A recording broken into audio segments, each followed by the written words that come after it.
Esiet sveicināti mūsu cienītie Radio Merkurs klausītāji un klausītājas.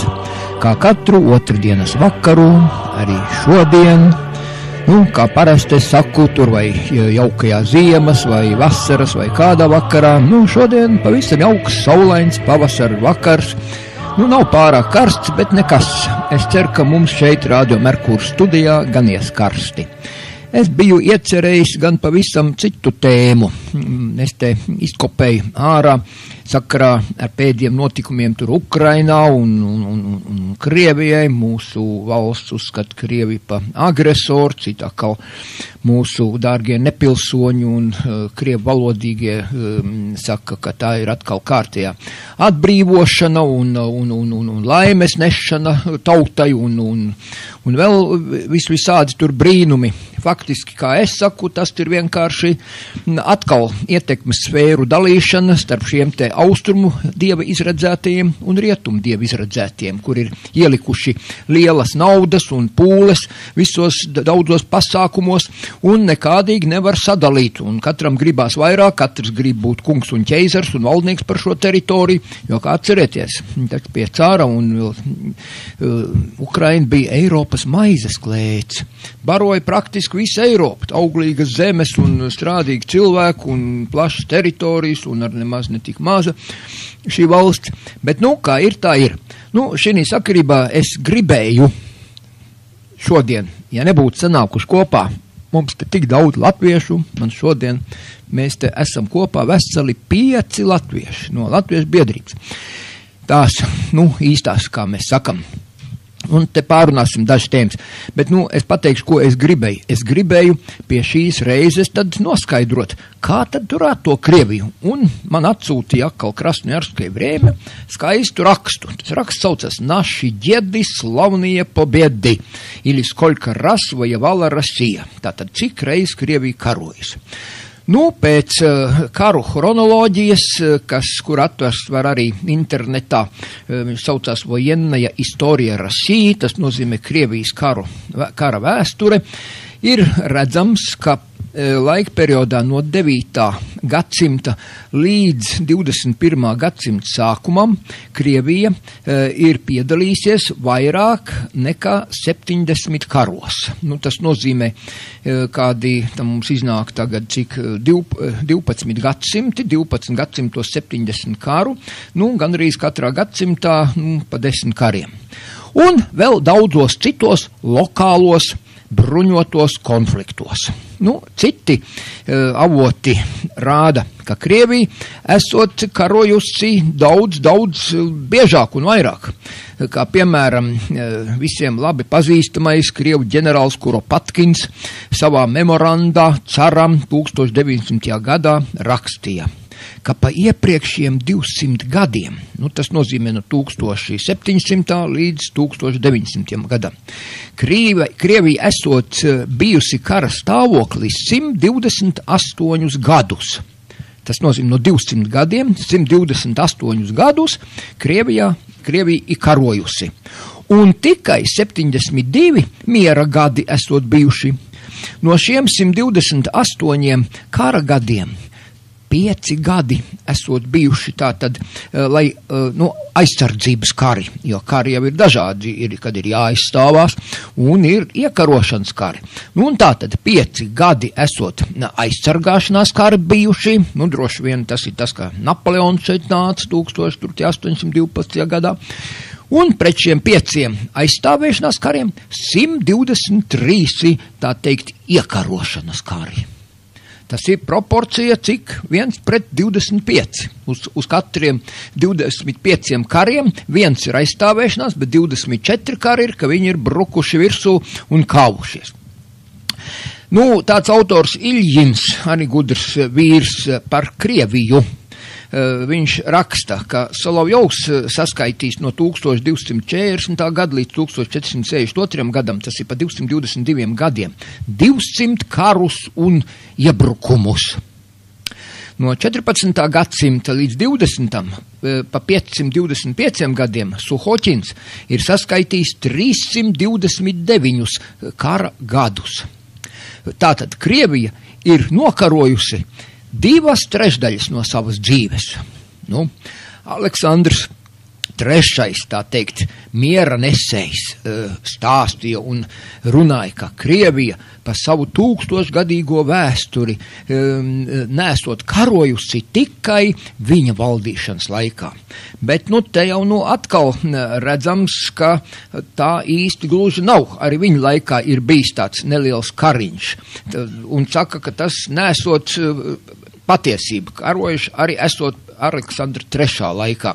Pie šī tā esot bijusi tāda saķeršanās ar Afganistānu 1885. gadā Kuškas rajonā. Atcerieties Kušku, es atceros no ģeogrāfijas stundām skolā, kā tālāko ģeogrāfisko punktu Padomjas Savienībai Turkmenistānas dienvidos uz robežas ar Afganistānu.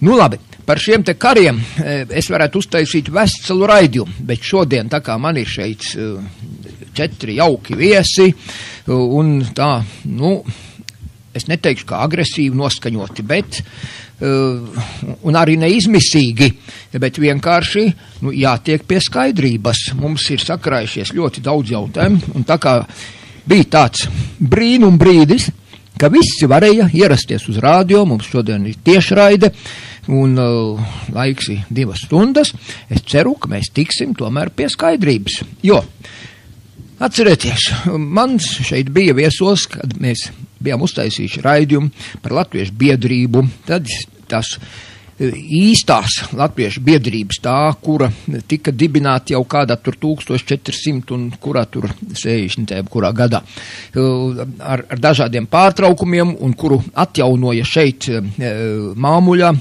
un sauc viņu par Rīgas latviešu biedrību 1992. gadā, 1993. gada 18. februāra naktī Omons Čever vadībā un viņa ziķerzeļi šo jautājumu atrisināja, tā teikt, pa savam.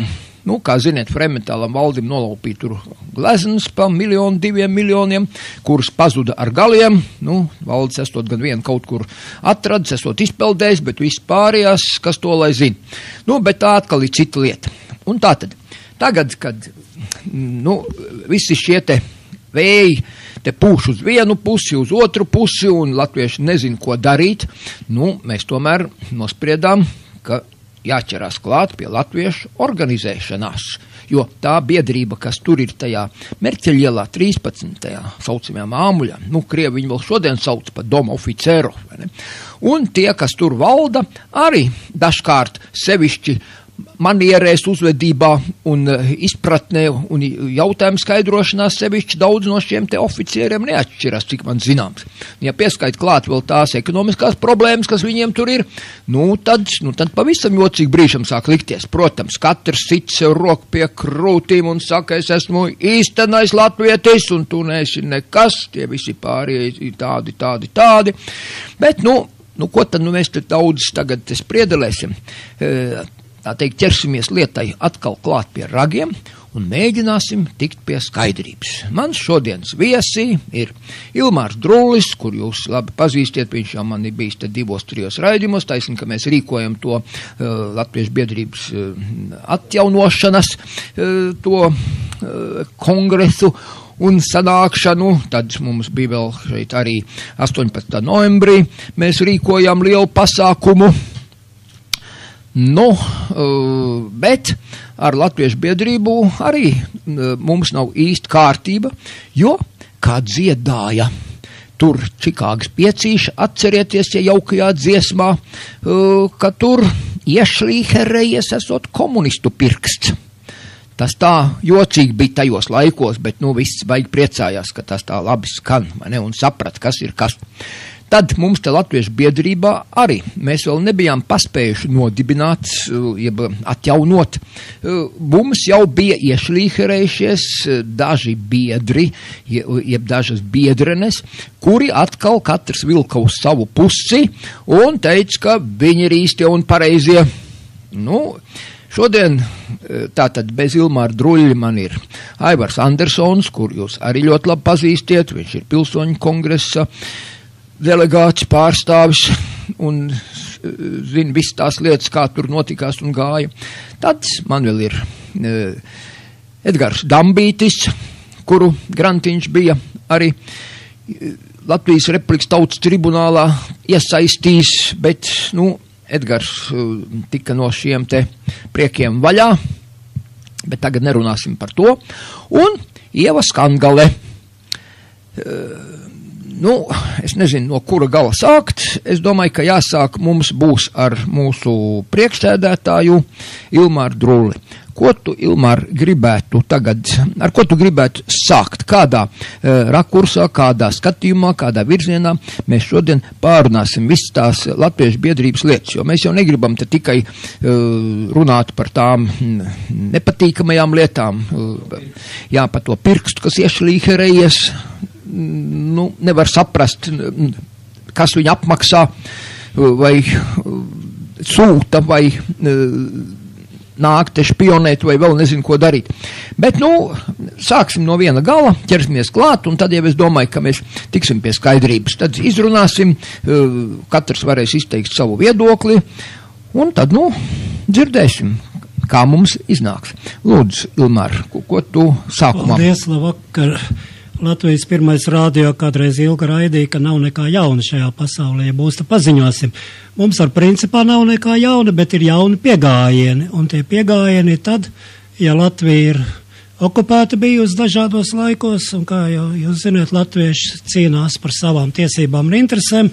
Jau no 1450. gada biedrība bija un atjaunoja, kā jau Juris šeit teica, to darbību, un 38. gadā ir beidzamo reizi pilnsapulcē pieņemtie statuti, kuri ir spēkā tagad, un neskatoties uz dažādiem viltojumiem dažādos statutos, kā piemēram Merķeļa ielā Rīgas Latviešu biedrības namā ir organizācija, kurai viltot statuti, bet viņas labprāt pieņēma tiesnesis Krūmiņš kādreiz postpadomu laikā, kurš notiesāja Astru Gunāru, un viņam nekāda problēma nebija pieņemt arī viltots statuts un reģistrēt.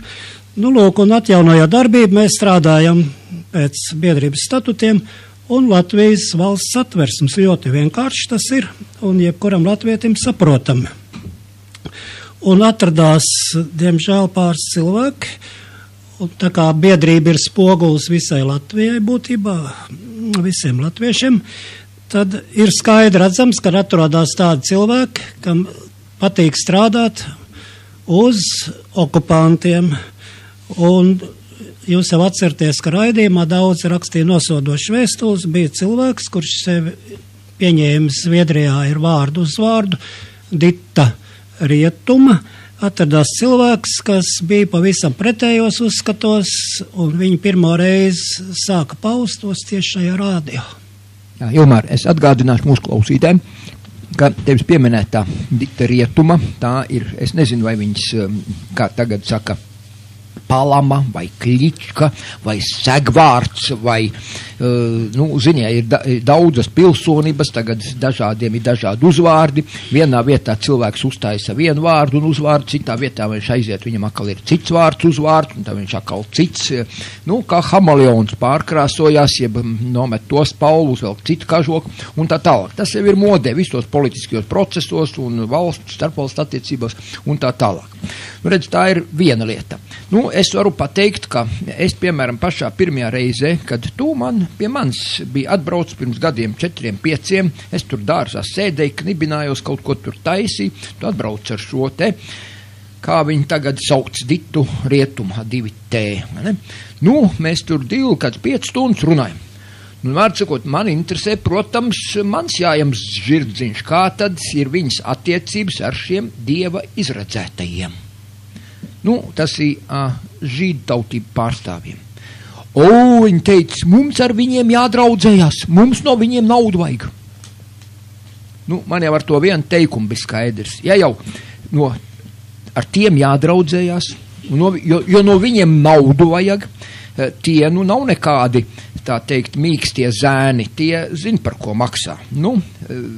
Tie daudzie jaukie teicieni latviešam, kad suns zin, ko ēdis, vai ne? Tad, kas maksā, tas pasūta muzīku, kā maizi ēd, tā dziesmu dzied. Ja būs jāsāk mums te no kādiem te naudu diedelēt, lai iedod naudu, tad ir skaidrs, ka mums būs jākalpo tiem, kas to naudu dod. Man tas nebija pieņemam, un es tā mierīgi visu to palaidu gar ausīm garām, darīju savus darbus, krāmējos. Kamēr nenonāca līdz tam brīdim, kad, sāka organizēties, pirms 2 gadiem, kad tas bija laikam, kad mēs tur sanācām kopā. 2012. gada 11. augustā. Jā, sanācām. Tas ir pirms 1,5 gadu faktiski, jā? Jā. Un tad tur notika dibināšanas sapulce, es, protams, arī tiku uzlūgts, es atnācu, es arī gribēju piedalīties, tad jau, tur bija dažādi cilvēki, es praktiski gandrīz visus pazinu, bet kādi ir, tādi ir, un tad lēmām, kas būs valdē, kas būs tur pa ārlietām, kas par mūsu iekšējām lietām, kurš pa kultūru, kurš pa zinātni, kurš pa ekonomiku, kurš pa to, tās komisijas, kas tur tiktu dibināts un tā tālāk. Jo mums dažādu specialitāšu un ar dažādu izglītību cilvēki, augsts izglītots cilvēki tur bija, tur arī Steins Valdis un vēl vairāki profesori un zinātņu doktori. Tad saka, lielās cerībās sākām organizēties. Stāsti, Ilmār, kā tad gāja viss tas process un viss tā organizēšanās un kādi zemūdens akmeņi bija un kas tur notika? Pieteicās šī pata persona, kas sev dēvē par Ditu Rietumu, un viņa saka, ka viņa ir mīlestības avots. Tas būtu tā interesanti, bet mīlestības avots ir zinām lieta. Ilmār, es mūsu klausītājiem vēl noinformēšu, lūdzu nejaukt ar to Ditu Rietumu, kura darbojas kino jomā, kino kritiķe, un tā ir pavisam cits cilvēks. Tāpēc tas segvārds tāds ir izveidojies viņai pēc tiem saviem darbiem. Varbūt tāpat to segvārdu un turpmāk segvārdā viņu sauksim, jo tiešām tāds vārdu un uzvārdu salikums ir pagodinošs, un te viņi īpaši pa saviem nopelniem nebūtu ko godināt. Tātad, kā Ždanoka, latviešu Ždanoka ir iesaukts tāpēc, kad viņa ar savu politiku un savu deklarāciju, ka viņa visas tautas ir gatava sargāt arī Krievu un izrēliešu. Tātad viņa apmēram dara to pašu, ko Ždanoka. Un Oksa beidzamā galotne tāpēc, kad viņa darbojās kopā ar Oksu, kas pārstāv izrēliešu baņķierus. Viņš gan saka, ka tie pārējie izrēlieši viņam 50 miljonus ir nolaupījuši. Un tad rezultātā, kā viņa pati sevi pieteikusi, viņa iznāk kā Ždanoksa segvārds. Lūk, un šī Ždanoksa saka, ka viņa mīlestības avots. Ja paklausāmies tautdziesmas, nav nekas slikts, un tieši tajās nerātnās tautdziesmās ir viens sieviešu orgāns saukts kā mīlestības avots. Ja viņi sev pa tādu skaita ļoti labi, tā ir viņa personīgā darīšana.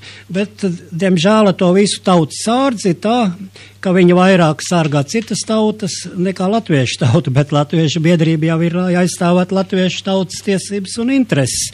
Un viņa, diemžēl, lai varētu aizstāvēt citu tautu, šī gadījumā okupantu darbību šeit Latvijā, viņi runājās ar tiem okupantiem, jo patreiz ir tāda situācija, kā jau šeit vienmēr atzīmēts. Pastāv tas dzejnieku teiciens, ka latvieti pats savā namā, tu netiks vairs iekšā, jo tiem, kam cilvēktiesības, ir aizteigušies priekšā. Mēs netiekam arī biedrības namos iekšā, un ja tiekam, tad pa bārgu samaksu. Mums pilnsapulce 18. novembrī bija biedrības namā Pārdaugavā, un tas rēķins bija tik liels uzskrots, ka mēs pat vēl uz šo brīdi viņu nespējam nomaksāt. Lūk, un tad šī Ždanoks kopā ar Čulkstenu, kas strādā Rīgas domē ilgus gadus, iet pie domas vadības, un domas vadība mēs zinām, ka Ušakovs ar pārējiem okupantiem ir Rīgā pie varas joprojām no 40. gadiem. Un lūk, viņi grib telpas, grib baznīcas telpas un viss pārējās, viņi prasa naudu, viņi saka atklāti tajās apspriedēs, kas mums ir bijušas ar viņiem. Viņi saka atklāti, lai varētu sadarboties ar šiem Ušakovu un pārējo tautu komandām, mums vajag pamainīt statutus biedrībā. Mums ir jāpiemēro statuti, lai mums būtu vieglāk sadarboties. Tas ir precīzi no viņa teiktā, no protokola. Un kāda sadarbība tā prasa tie okupanti? Okupanti prasa tikai dažas lietas. Un mēs jau to zinām, tās jau bija Rīgas Latviešu biedrībā, bija personas, kas teica, ka ar oficieru namā ir skūpstījušās pieglītes un ļoti mīļi bijis jaungad sagaidot, tā kā Ždanoks nav pirmā, jau tādas ir bijušas. Bet, protams, tās ir pāris latviešu sievietes, tas nav daudz. Lūk, un ko te pieprasa Ušakovs ar okupantiem? Ja viņi grib stāvāt viņu sardzē. Tātad sadarbošanos. Lai varētu sadarboties, biedrības vadībā nedrīkst būt tādi, kas aizstāv latviešu tiesības un intereses. Un varēs sadarboties, dos telpas un naudu tikai tad, ja nebūs mājaslapā raksti pret okupantiem, ja nebūs mājaslapā raksti par satversmes aizstāvību un par tiem, kas pārkāp satversmi. Un ja tādā radioraidījumā, kā jūs patreiz zinat, netiks runāts pret pedofīliem, ja netiks runāts pret okupantiem. Lūk, un viņiem ir jāizpilda tāda lieta. Citādāk ne sponsori, ne telpas un sadarbība Ušako okupantiem nebūs. Un te lietā ir vēl viena dzeja, ka nav nekas jauns šajā pasaulē. Mēs visi zinām pa tālaus taurētāju, kas stāvēja latviešu sardzē. Un tur pienāca okupanti un teica, tā tas jau bija pirms daudziem gadsimtiem. Bet zemē tauri ciet klusi, kā zemē ņem zeltu. Viņš, protams, tam nepaklausīja, viņu nošāva, diemžēl, ar bultām. Un tagad Ždanoka čulkstāni ir gatavi nokāpt no tā koka un pieņēma to visu, ko okupanti saka. Un viņa tātad to gatavs saņemt, bet, diemžēl, nevar atrast nevienu no latviešiem, kas uzņemtos tādu kā Angara būšanu. Un kā viņi piedāvā, lai varētu tikt šajā kompānijā viņai ir piedāvājums. Jā. Ilmār, es atceros šo te tālaus trompetistu. Tikai es viņu pirmoreiz dzirdēju pavisam citā versijā. Es dzirdēju, ka tas esot to skaisti dzejolīt, ko sarakstīs mūsu tautība rakstnieka Blaumanrūda. Un par to taurētie tie eglis galā, kā tur tika teikt, kā ap zemē mēs jūginām, mēs dostem 15 rupelu un dāvās dzīvība. Bet šis nekāp zemē, un tad tā sarunas bija īsts, vai ne? Es tajā versijā viņu skolā iedams, tur, bērni skolēni savā starpā maiņās tur, viņš jau bija uzrakstīts, pat nodrukāts, man liekas, ka bija, bet tad tur tā viens otram deva, un tad mēs no galvas viņu tur mācījāmies. Labi, Ilmār, turpini. Lūk, un tā kā to 15 rubeli dod tikai tad, ja Ždanoks piedāvā, kad ļoti spēcīgi aizmeklē katrs latvietis, kas nav statutos rakstīts, protams. Un viņi piedāvā nekā vairāk, kā aizpildīt un iesniegt anketu, kā viņi sastādīs uz 100 lapas pusēm un 50 lapām tas iznāk. Var cikot rastas tīrība jāievēro un nopeln dzimtenes labā, ja? Visu to, ko jebkurš Napoleons vai visuma valdnieks Tvaika ielā varētu sagudrot par latviešiem. Bet, lūk, šie abi no koka nokāpušie, Ždanoks un Čulkstans, pusotra gada laikā nav atraduši nevienu latvieti, kas to darītu kopā ar viņiem un kas aizpildītu šādas anketas un būtu gatavs ar viņiem draudzēties un ar visiem pārējiem okupantiem. Bet toties Latviešu biedrībā, ievērojot statuts satversmi, ir pulcējušies vairāk par 500 latvieši jau no iepriekšējiem biedrības atjaunošanas laikiem, un notiek pilnsapulces un vispārējais. Kaut gan Ždanoks sauc tās pilnsapulces par revolūcijām, bet revolūcija jau, protams, tas atkal ir Tvaikas ielas sindroms, jo pilnsapulce Latviešu biedrībā un tāpat kā citās biedrībās ir augstākais lēmējs. Viņi nokāpuši no koka, grib izlemt pa savam, bet uz to jau, kā jau teicu, pusotra gada laikā neviens latvietis neklausās. Viņi mēģina kaut kādā veidā ar interesantiem paņēmieniem, kas nav nekāds jaunums, ko jau šeit Juris pieminēja, kas ir visos laikos bijis. Tātad ar šādām metodēm mēģināt kādus cilvēkus apmuļķot. Bet pagaidām viņiem nav izdevies apmuļķot nevienu cilvēku. Neviens latvietis šādu anketu un pie viņiem nav iestājies šos pusotra gadu laikā. Tātad patreiz rezultāts 0-500. Par to ar latviešiem paldies. Ilmār, es gribētu, lai tu mazliet tos dažus notikumus vēl piekomentē, lai mūsu klausītāji arī zina, kas un kāpēc un kā tas viss notiekās, jo nav nemaz tik vienkārši. Jo es atceros toreiz, tā pirmā, tajā 2012. gada augustā, kad mēs tur sanācām. Nospriedām visi solīdi cilvēki, godīgi, runājamies tā un tā un tā, bet, tās nesaskaņas vai tā vilkšana katram uz savu pusi, vai kas sākās jau stipri ātri, tūlīt pēc tam, cik es atceros.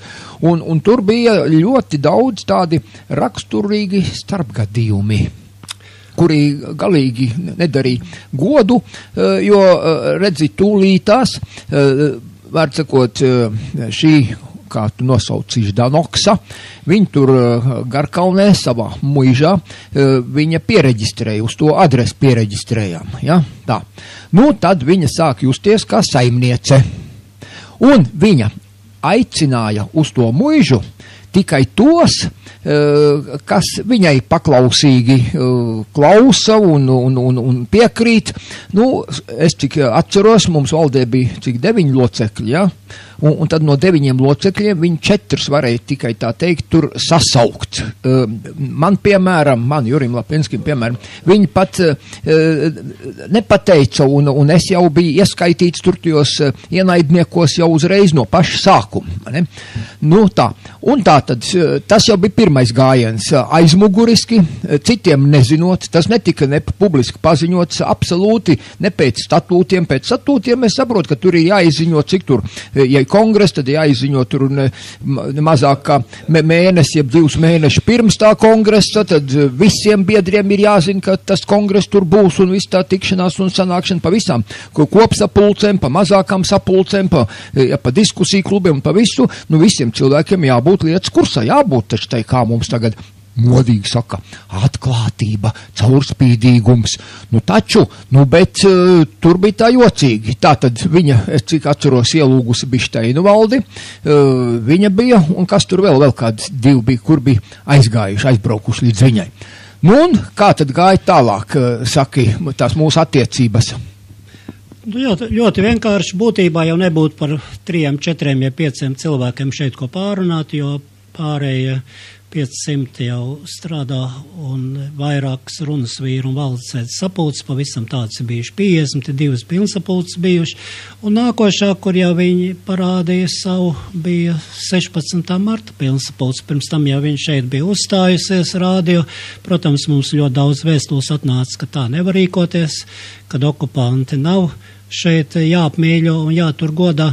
Viņi to arī sapulcē sāk deklarēt, ka nevar pret okupantiem vērsties. Protams, pilnsapulcē viņi neievēlēja nevienā pārstāvniecībā. Jā. Es varu atzīmēt, ka man uz rādio, protams, mums bija 2 raidījumi. Vienā raidījumā bija tu, viņa un Skadiņšojārs, ja, un otrā raidījumā bija arī tu biji, Dita bija, Andersons Aivars un vēl kāds no biedriem mums tur bija.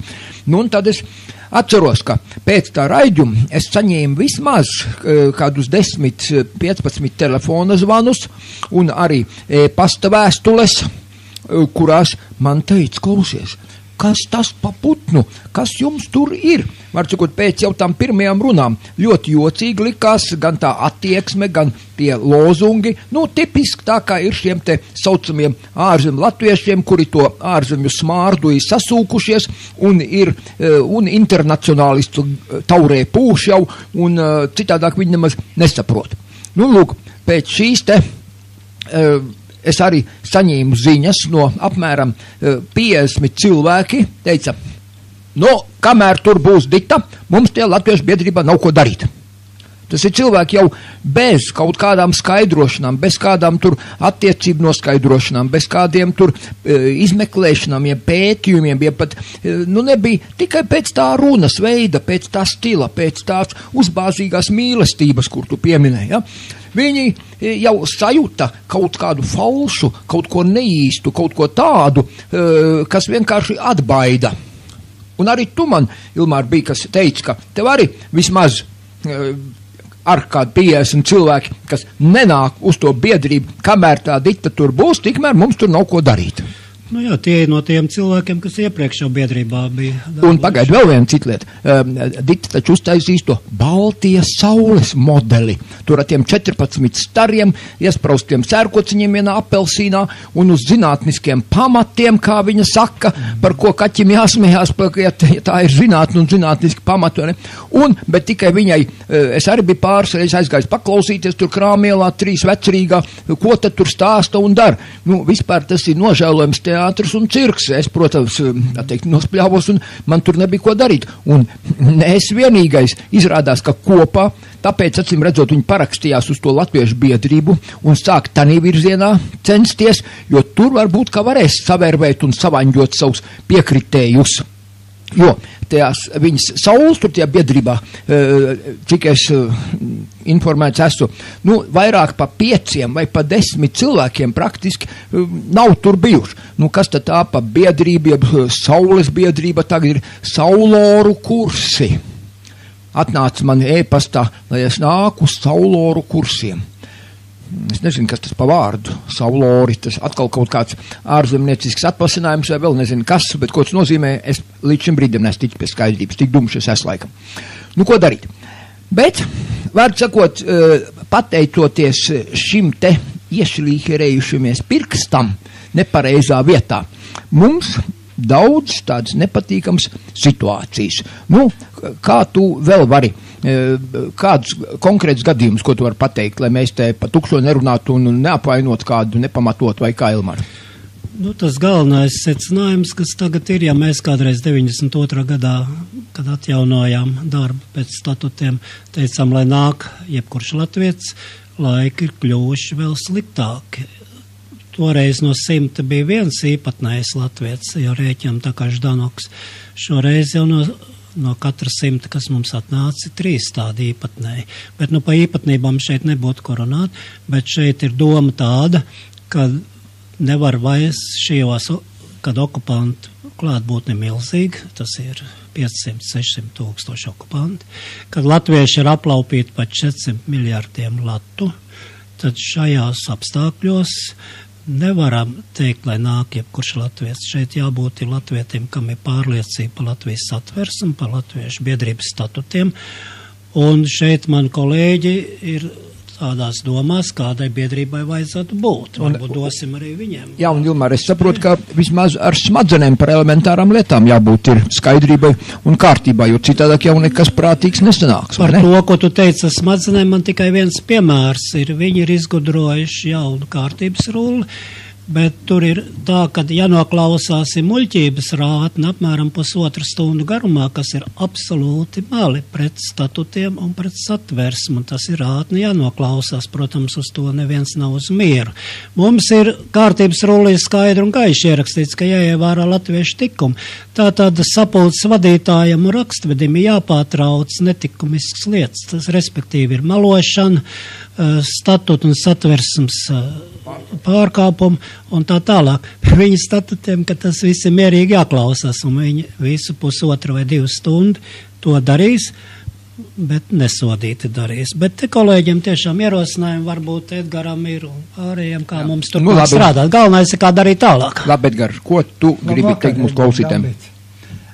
Man ir tāda doma, es nesen tiku tajā Latviešu biedrībā un uzskatu, ka Latviešu biedrību nevajadzētu pārvērst atkal tādu kā mūsu viss Latvijas partijas saucamās, kur nekas nav latvisks, kur viss vada masonu cionisti no rietumiem un krievžīdi no Krievijas puses un 5. kolona, kas vēl te iekšā ir, tā ir viss pie varas.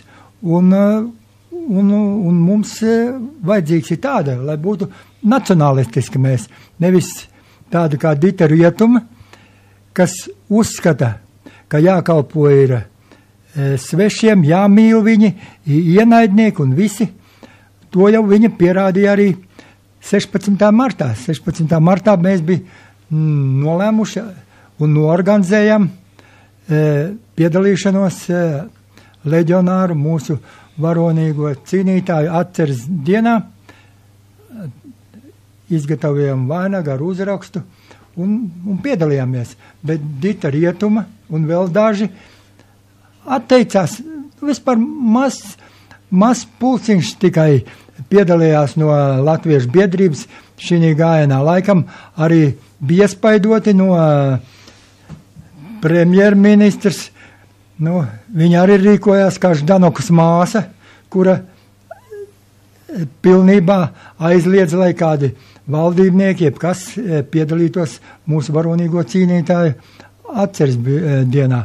Bet es uzskatu, ka Latviešu biedrībai ir mūsu cīnītāji jāatcerās jebkurā mirklī, un viņu dienas jāatcerās, un jāpasaka šitiem visiem okupantiem, ka viņi bija slepkavas, kas ienāca un uzrīkoja baigo gadu, nevis latvieši gāja pie viņiem un viņus sita.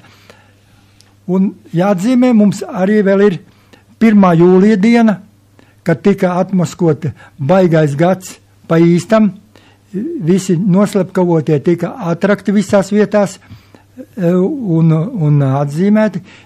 Pretējā gadījumā būtu tāpat kā poļu Katiņā, kad nevar noskaidrot, kurš tur ir vainīgs. Bet te ir viss skaidri pierādāms. Un tas notika tikai tāpēc, kad 1.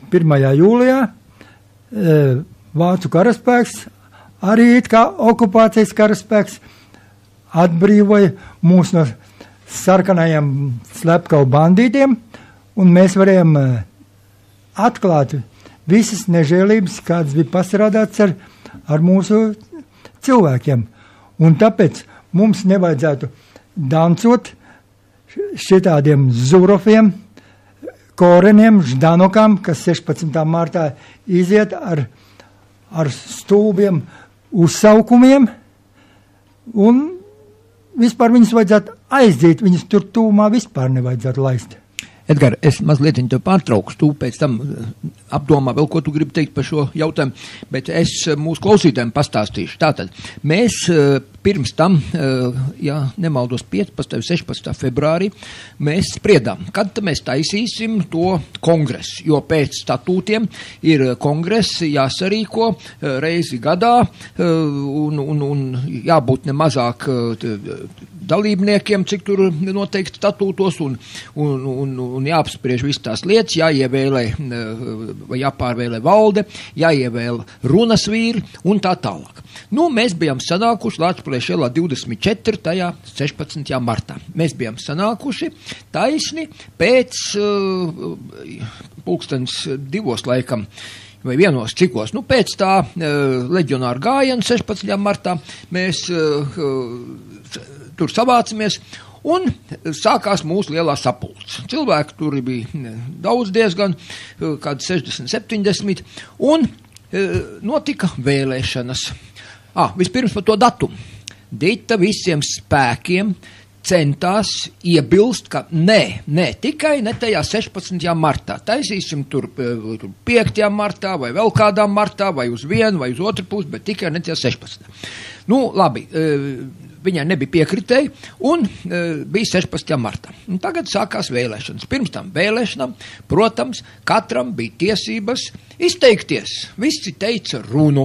Šīs runas mūsu klausītāji var noskatīties, ja pavelka atpakaļ internetā radio, kad uzliek radio Merkūrs gaismas pilsu un vai tur par 16. martu vai ko vēl piesviež kādu ciparus klāts, tad izlec arī visas runas. Ilmāra Druļa runa, mana, kā viņa saka, Jūra Lapinska realistiskais redzējums par šo te 16. martu. Aivars Andersons teica runu, Ieva Skandgala teica runu aizkustinošu, iedvesmojoša. Jā, to arī var tur noskatīties. Tur viss tās runas ir. Dita arī teica. Protams, arī ar savu mīlestību. Pirms tam, es varu tā teikt nozvērēt, ka neviens neko nesarunāja. Tie cilvēki bija sanākuši visi kopā. Godīgi sakot, piemēram, kā beidzās vēlēšanas vispirms. Vēlēšanās varēja piedalīties visi biedri un ievēlēja runas vīrus. Runas vīriem bija jāsavāc ne mazāk kā puse no tiem klātesošiem, cik tur bija atnākuši. Tātad, uz to brīdi, kad tās vēlēšanas sākās, diezgan daudz jau bija aizgājuši. Tas viens nebija tur vairāk tik daudz, tur laikam bija 30 un 2 cilvēki, 34 palikušies, ja es pareizi atceros. Nu, lūk, un vēlēšanas sākās. Nu, es, tā teikt, necelkšu asti gaisā vai nelielīšos vai ko pateikšu, ka nu, kādu runu es tur teicu, to jūs varētu paklausīties un apskatīties, nekas tur sevišķi nebija, jo pirms tam Valdis Steins runāja, pirms tam Andersons Aivars runāja, pirms tam runāja Ilmārs Drullis. Nu, man jau godīgi sakot, tur nebija ko teikt. Nu, es tā. Nu, un vēlēšanas sākās, un man balsu skaits 25 par, visvairāk. Otrā vietā Valdis Steins, 24. Trešajā vietā Ieva Skangale, 23. Vēl 22 balsis, kam bija Ilmar? Nu, var sakot, puse balss daži dabūja un daži ne. Jā, nu tie tika pa runas vīriem ievēlēti, bet nabaga Dita ar visu mīlestību, ar visu to, kā centās, to runu teica tik garu un saldu, cik vien varēja pateikt. 12 balss, tātad līdz 16 balsīm, līdz tai pusei no klātesošo skaita, lai būtu puse, viņai vēl pietrūkās līdz tai pusei, un viņi vienkārši neievēlēja. Dita izskatījās burtiski kā putņģīmī, ne no šīs pasaules, viņi bija šokā, viņi nevarēja saprast, kāpēc tā. Protams, acīm redzot, viņi droši vien sāk atkal funktierēt un domāt, ka te ir kaut kāda atkal ļaunietumšie spēki, sazvērestības teorijas, kas pret viņu ir sazvērējušies, kaut gan tur nebija pilnīgi nekas, to es taisni brīnos. Nu, un tad sākās viņas īstā darbošanās un īstie darbi pēc šīs te situācijas, kāda bija, ka viņa tika vienkārši pastumta malā.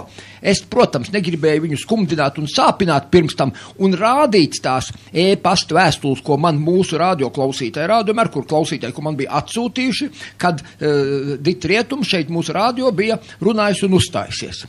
Nu, es vēl gribu atgādināt, ka mūsu klausītāji, es nezinu, vai ir internetā ielikts tagad, katrā ziņā, man liekas, ka ir.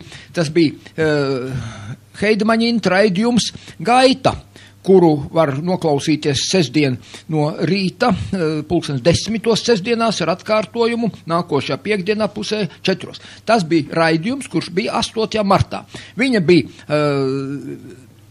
Intam Heidmanim pieteikusies, un Ints priecīgs, ka nu ir, kas viņam tur runā raidījumos, un tur šos te atkal runas plūdus un saldās runas varēja paklausīties. Nu, mums visi raidījumi pierakstīti, ja kādam interesēs, var iedot pat diskā to raidījumu, jeb zibatmiņā vai kā tagad, uz papīra mēs neesam viņu izdrukājuši, bet, nu, Andersons Aivars šo runu paņīma un smalki izpētīja. Salika visu pa plauktiņam. Mēs jau gribējām šodienas raidījumā oriģināli atskaņot, bet nu nebija laika. Tik īsā laikā nevar vienkārši fiziski samontēt, lai mēs nebūtu viņas balss izpildījumā šie teicieni atkārtojumā.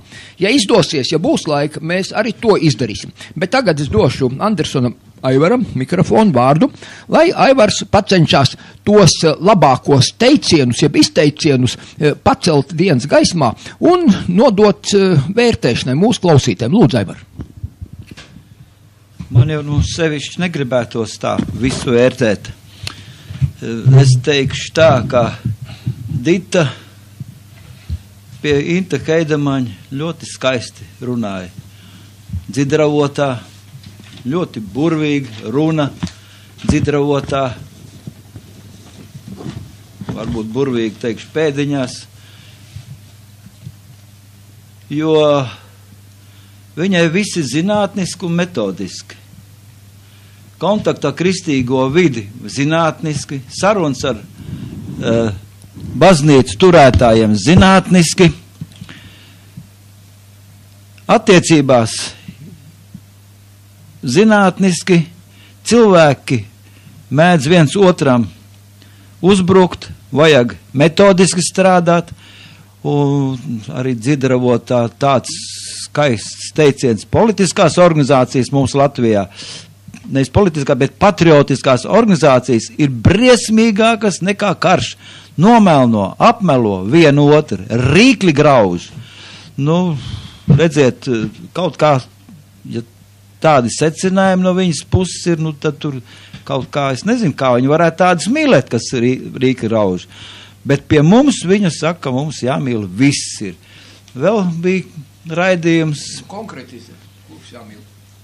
Visus jāmīl. Vēl bija raidījums arī Gaita. Jā, arī raidījums Gaita. Gaitā arī par varas sirāšanu, kā cilvēks izšķirt, kurš ir labs, kurš slikts, jau Ilmārs te pieminēja. Anketas jāizpild ar vairāk nekā 100 jautājumiem, jeb smalks anketas. Nu, kā tie jautājumi ir? Jautājumi briesmīgi. Nu, nolas kādus. Detaļās viss par partneriem. Kāda tevi partneri? Nezinu, ko ar viņu to domā. Par visiem radiem. Vairākās paudzēs. Arī vecmāmiņai jāpasaka, kā viņi tur, no kurienes viņi nākus un no kurienes ir vecais tēvs nācis. Pat nodarbošanās ārzemēs. Ar to tas taisni kā KGB, kad pētīja un meklēja? Nē, daudz trakāk, daudz tālāk ir. Nu, nemaz nerunājot par to, ka viņi pie saviem biedriem vēršas ar skaidrojumiem, no kurienes ir brūnas acis un no kurienes ir brūni mati. Tas viss ir jāizskaidro mūsu biedriem. Tas ir, protams, internets sarakstē. Nu, viņi lieto tīri tos pašu terminoloģiju, ko šī padoma var. Nevis padoma var, bet padoma varas mantinieki. Valsts pastāvīgie iedzīvotāji, mums visi jāmīl. Ar iekarotājiem, arī Inta Heidenmaņa raidījumā, viņi mūs te ir aplaupījuši un privatizējuši un prikvatizējuši visu. Viņi aicina tomēr ar mīlestību visu sadalīt tā, kā saka, ar mīlestību visu to sadalīt. Mīļi vajag būt sadalīt. Sadalīsim brālīgi to, kas pieder mums. Te jāatcerās bija tā dziesma, sadalīsim līdzīgi to, kas pieder jums, bet viņi saka, sadalīsim brālīgi to, kas pieder mums.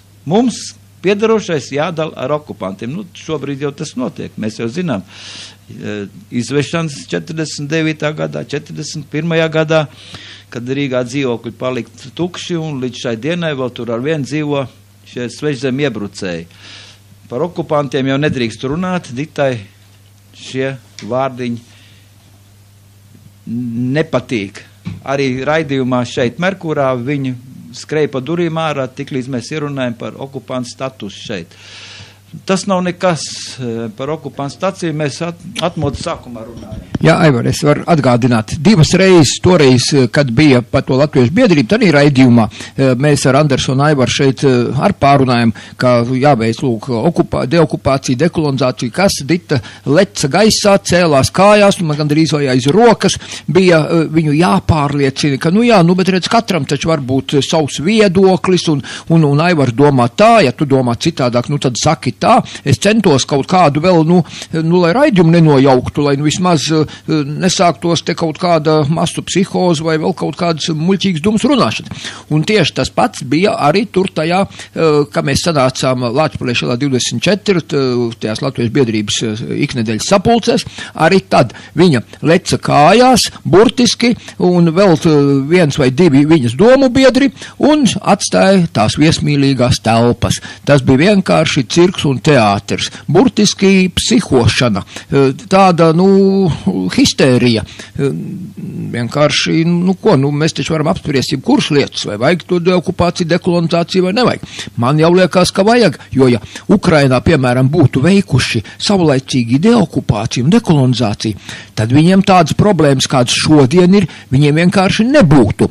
Un tā kā mēs neesam veikuši deokupāciju, dekolonizāciju, tad mēs tagad ar aizgūtnēm, ar putām uz lūpām, mēs runājam, ka tagad nevis 0,9% mums vajagot tos 2%, citādi NATO nenākšot mums palīgā aizsardzības budžetā, jo kas tad tas ir? Viņi mūs nopietni neņems, jo mēs esot solījuši, ka mēs 2% no koprodukta došot aizsardzībai. Bet mēs varam dot 2% vai 20%. Es domāju, ka Krievijas kara mašīna ir tik liela, ka nekas tur nemainīsies no tiem procentiem. Tas ir viens. Un otrs, vārds sakot, mums esot tagad jāsāk bruņoties. Tas ir nākošais solis. Bet to, ka jāatbrīvojas no no tās 5. kolonas, no šiem te okupantiem kolonizatoriem, kas ir bruņot jau praktiski visas šīs apsardzes firmas, tie ir nelatvieši praktiski lielākā daļa, un visiem ir ieroči, un gaida tikai to x stundu, lai atkārtotu tādus pašus brīnumus, kādi pašlaik notiek tur Doņetskā, Luganskā, Harkovā un visās Ukrainas pilsētās, pa Krimu vispārīgi nerunājot. Kamēr šeit būs visa šī te varza, kura burtiski daudzos, kā es teicu, 7 Latvijas lielākajās pilsētās latvieši ir mazākumā. Un kamēr šāda situācija būs, te jau nav runa pa komfortu, jušanu, pa mierīgu, zolīdu, patīkamu dzīvi, lai mēs varētu justies šeit kā Latvijā. Tā es varu saku, Rīga, pilnīgi atklāti. Ilarions Girs suņu būdā taču skaidru un gaiši, spļaudīdamies, kliegdams paziņoja, Rīga, это русский город, что вы не понимаете? Un kādi te vispār latvieši? Jo Ruģēna Andra šeit vienā raidījumā paskaidroja starp citu, ka kas esot parakstījis to satversmu un tur to mieru līgumu, kas tur bija tajos Latvijas sākuma gados. Adnā familija Ivanov. Viņš domā, ka tas ir Krievs, kaut gan tas bija latvietis, vienkārši viņam uzvārds bija Ivanovs. Pa lielu brīnumu, jo Čars jau te bija no Pētera pirmā laikiem, kad izskāva, viņš jau arī tev bija iedevis un kādi bija saprecējušies un kas, un tas uzvārds Ivanovs bija dabūts. Kaut gan Girs oficiāli ziņo, ka tie esot redzēt no 2, kas parakstīja, viens esot bijis Krievs. Tātad tā jau ir Krievija, te nav ko vispārīgi pat diskutēt. Nu, ja tādā garā mēs turpināsim, tad mēs vispār varam nebruņoties, neko, tad jāņem vienkārši jāpievienojas Krievijai, jo ļoti vienkārši, es domāju, ka būtu mums gan te baro ar kautrīgām cerībām par to, ka, nu redziet, Daugavpilī, tad, kad bija tā atmoda, tur tajos laikos, kurš te nu patās Rīgas radio pirmajā programmā ziņoja, ka, jā, Daugavpilī esot nobalsojuši par Latvijas neatkarību, tad, kad 91. gadā bija tā balsošana, referendums. Nu re, bet es domāju, ka cerības diezgan maz, nekas tur prātīgs nesanāks. Labi, Aivar, vēl mazliet viņi paturpina, jebkurš Edgars Dambīts grib kaut ko par šo jautājumu teikt. Lūdzu, Edgar. Nu, par šo jautājumu, ko tikko izteicās Jūris, man būtu teicams tas, ka Krievijas okupācija vēl galīgi nav beigusies, vēl mūsu zeme atņemta, bet otra okupācija pienākusi no cionistiem iluminātiem, no rietumiem. Un viņi mūs okupēja viltīgi okupēja. Mēs paši ielīdām tajā okupācijā, jo viņi paredz, ka viltība ir labāk nekā karaspēku, un uz to mēs esam uzķērusies, un uz to arī uzķērusies ir arī Ukraina un citi. Un šeit šie te Krievu aizstāvi kaut kā nejūt nevienu Krievu aizstāvi turi, Zurofi, Ždanokas, Koreni, visādi žīdi tikai, neviena Krieva nav, pa Krievu tiesībām neviena Krieva nav, nu tas ir brīnums, kur viņi visi palikuši, ka viņi nav pa savām tiesībām. Un tāpēc mums Latviešu biedrībai jāatkratās no visiem šitiem, tā kā visas partijas sadarbojas tur ar žīdu kompānijām un kalpo viņiem cītīgi, un pakļaujās un baidās, nedrīkst pateikt to, nedrīkst pateikt šito. Jāsaka, ir viss tā kā ir. Acīs jāpasaka. Lietas jāsauc īstos vārdos. Lietas jāsauc ir īstajos vārdos. Jā, nu labi. tagad Ieva Skangal, ko tu saki, kā jāsauc īstos vārdos? Kas tad ir īstenībā? Nu, patiesībā ir interesanta situācija izveidojusies. Mēs te 5 cilvēki apspriežam viena, nu, nevisai psihiski pieskaitām cilvēka darbību. Tas ir it kā muļķīgi, it kā jāsmejās, jā, bet, nu, tā ir tāda ilustrācija šī brīdējai situācijai, jo es Latviešu biedrībā šeit iestājos tādēļ, ka es redzēju, ka Rīgas Latviešu biedrības stūrē, nu, galīgi nelatviskā virzienā, jo turpat 23. Februārī ļoti interesanti bija ieejot vestibilā, varēja redzēt ar georgu lentēm greznotus šos te Krievu armijas un Krievu pārstāvis ar sarkanām neļķiem. Tas bija šogad. Jā? Ieva, tu nepieminēji vēl jauno gadu. Nu, jaunais gads ir kronis vispār. Kronis, angļu un krievu valodā ar tulkojumu dažām frāzēm latviešu valodā. Var cikot, streča nav goda ar visu Puķina runu un visu pārējo. Un tā ir, un tā ir Latviešu biedrība, Rīgas Latviešu biedrība Merķeļielā, Māmuļā. Nu, tas tiek pasniegts, saprot tā, ka viņiem ir jāglāb tas nams, kur arī pusizrēlietis Māris Čaklais viņus ievilināja, un Zana Rozenberga vienkārši nonesa no skatuves, kad viņa jautāja, bet kā tad mēs varam ņemt to aizdevumu, kas ir uz tiem 240 vai 280 tūkstošiem, pretī liekot un ieķīlājot miljoniem vērto māju, kas ir par latviešu naudu saziedoto celta.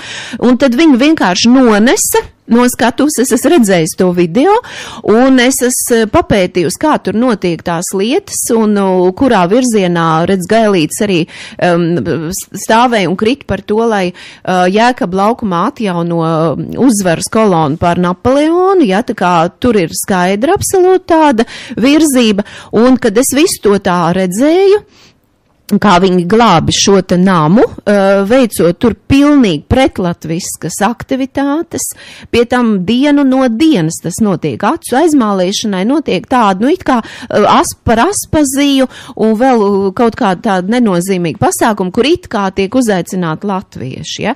Bet aiz kāda notiek sadarbība tātad ar šo te esošo režīmu.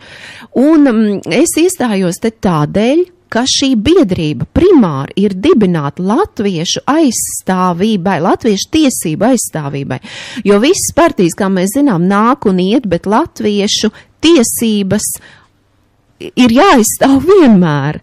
Un tādēļ es arī atnācu un es redzēju, ka te ir zinoši cilvēki un ar lielu pieredzi arī šajos jautājumos, un man bija dziļš pārsteigums patiešām redzēt tur to Ditu Rietumu, jo es jau iepriekš viņu biju tā kā satikusi dažādos pasākumos, gan universitātē, ko Juris Putriņš rīko, it kā Čaksas biedrība, kur ar tādu interesantu, stipru pasākumu, un Dita tur ar treideksnes skraidīja un žvadzināja, un tad... Paskaidro, kas tas ir treideksnes? Tas ir latviešu muzikas instruments, dejošanai izmantojams.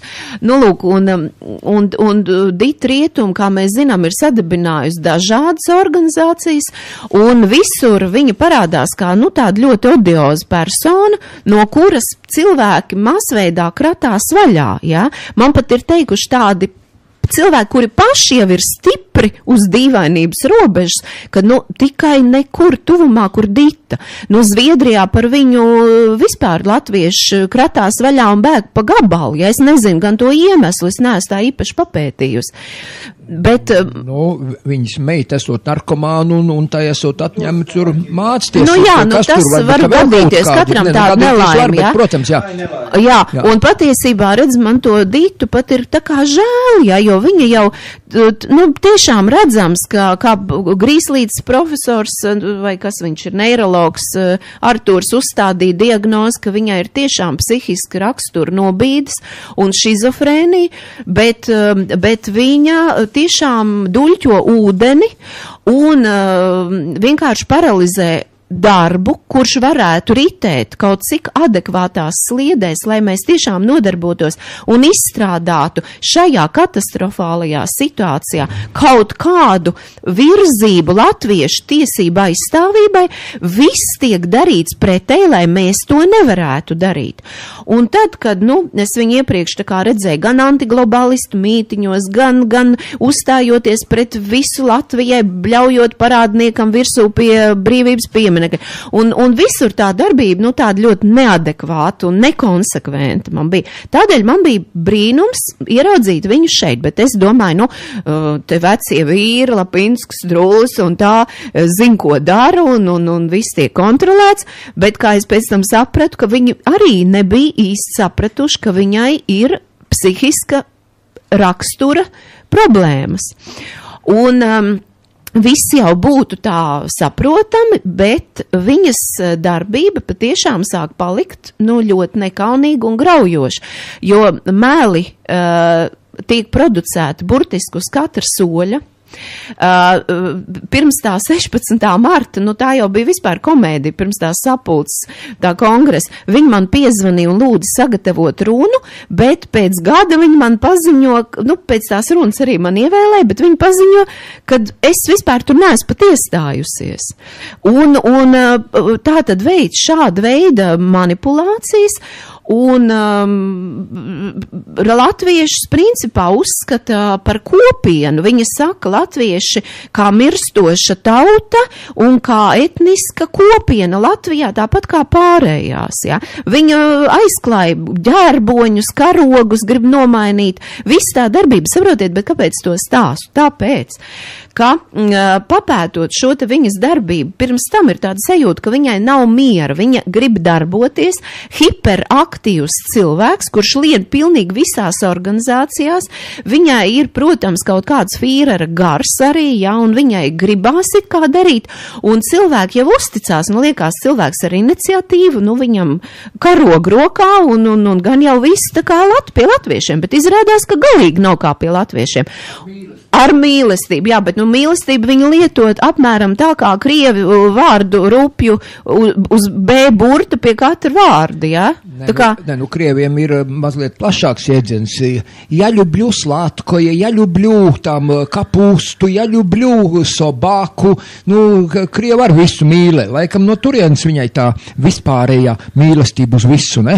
Es nezinu no kurienes, bet katrā ziņā, ja viņa paziņo, ka viņa citu tautu sardze, tad latviešu tautas sērga viņa noteikti ir. Jo skatoties, vienkārši varētu jau domāt, kā tā visa darbība ir tāda, slimīga sievirs un viņa ir nekaitīga, bet, ziniet, izsacinot tā, tiešām saliekot, kā Evers teica, pa plauktiņiem, rodas pilnīgi konkrēti tāds pārskats, ka viņa tiek izmantota. Varbūt šīta viņas hiperaktivitāte ar viņas tādām īpašām ievirzēm no kaut kādiem citiem spēkiem, lai vienkārši dezintegrētu šo te organizāciju un arī citas latviskas organizācijas. Pirmkārt, viņu neuzņēma tajā Rīgas latviešu biedrībā, un viņa acīm redzot izdzirdot, es pat nezinu to īsto stāstu, Ilmār, bet viņa laikam izdzirdot to, ka tu kādreiz vadīji to latviešu biedrību, pieķērās tam, ja, jo viņi tevi pamudināja to visu organizēt, solījās apmaksāt un tā tālāk, ko, protams, nedarīja. Un acīm redzot, šie pēcdienas dažādi, ja, viņi strādā, tie, kuriem ir intereses iznīcināt latviešus un totāli dezorientēt, lai mēs vairs nesaprastu, kurās biedrībās mēs varam darboties, lai mēs uz viens uz otru skatītos ar visdziļākajām aizdomām. Viņiem ir ļoti vērtīgs tāds cilvēks kā Dita, jo viņai jau neko nepiesies, ko tu no slima prasīs it kā. Un tas ir labākais princips, skaldi un valdi. Jo vairāk sašķaidīt un izšķaidīt, saskaldīti, jo mazākas grupiņas, jo lielāks pretrunas, jo tie tik gardi smē, berzē rokas un priecājās, ka viss ir kārtībā, process iet. Jā, citi domā, ka viņi vienkārši ir reliģiskā fanātiķi, jā, kaut gan, teiksim, viņa sevi prezentē kā dievturi un kā sauli un vienmēr sakot, tur ir vesela plejāda, kā viņi sev apzīmē, bet viņi ir ļoti agresīvi, teiksim, pret kristiešiem un pilnīgi izsaka, tādas galīgi absurdas domas, ka tagad viņi jau iet runāties un prasīt, lai visas kristiešu baznīcas tiek atdotas dievturiem, kaut gan dievturi viņi nav deliģējuši, ja? Dievturi no viņas arī kratās pa gabalu. Bet, te ir sanācis tā, ka viņa pārņem visus šos te uzņēmumu reģistrus, statūtus un vienkārši visu padara par tādu, darboties nespējīgu. Un mēs esam spiesti, ja mēs gribam saglabāt to latviešu biedrības ideju, kas tiešām ir unikāla organizācija un vienmēr visos laikos ir bijusi, tad kaut kādā veidā mums tomēr ir jāiestājās par šo te, jo mēs jau nevaram, mums katram ir kādi 50 cilvēki, kas gribētu nākt, ne tikai Jurim un Ilmāram, bet arī man, kuri gribētu nākt, kurus mēs neaicinām, jo uz Trako māju, nav prieks nevienu aicināt, jo vairāk tur neviens nenāks. Un tādu loģisku kopdarbību un kaut kādus projektus, ko mēs varētu tomēr arī šajā situācijā mēģināt darīt, Ditas klātbūtnes rezultātā, tas viss ir paralizēts, mēs neko nevaram tur darīt. Jā, tas visjaukākais jau, Ilmār, kā tad ir? Tu vakar ziņoji, ka, lūk, mēs 3 gabali esam visnepareizākie cilvēki. Jā, labi. Es tagad uzlikšu kādu jauku muzīku, tā teikt, atslodzei, ja? Ar, protams, mīlēšanu.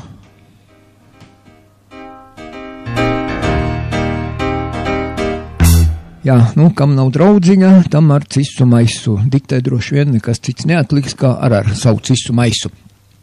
Aivars Andersons šeit arī grib vēl par to mīlestību mazlietiņu parunāt, kuru par to mīlestību, kuru Dita sludina. Es nekādīgi nevaru saprast, ka viņi iepriekšējā reizē šeit rādio bija, es jau ar viņu nerunāju vispārīgi, bet viņa tā smaidīja ar mīlestību, mani maigos vārdos, un viss kaut gan manis dēļ viņa aizbēga projām, gan no tās latviešu biedrības sapulces toreiz, kā es teicu, ar tiem saviem 2 dombiedriem, un arī šeit no rādio nesās projām, bet, parunāties gribās, tāpēc laikam atnāt, tagad, lai pielabinātos, es nezinu. Tik jocīgi bija, man bija tādas, es tā skatījos un nevarēju saprast, par ko tad vispār ir stāsts. Pastāstāju par ko tad ir stāsts? Nē, mīlestība ir laba lieta, jā, ir pat dziesma, jā, pār visu zemi mīl valda, bet ar mīlestību jau nav tik vienkārši, tur ir vajadzīgi 2. Mums sapulcē tomēr Kārlis skaidri un gaipi pateica, ka ir jābūt arī naidam. Un jābūt naidam pret pāridarītājiem. Kā pretpols, jā. Pret pāridarītājiem nevar un nedrīkst būt nemaz nekādas mīlestības. Bet Dita, tajā raidījumā Dzidravot stāst, ka viņai ir projekts izstrādāt mīlestības metodiku Latvijā.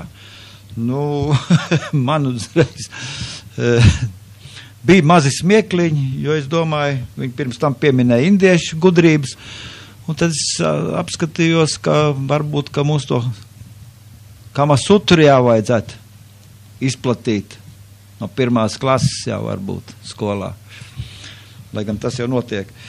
Bet šis divkosīgais cilvēks, kas sapulcēs, skaisti runā, ar ļoti lielu mīlestību, sabiedriskā telpā, draugos, personīgās sarakstēs.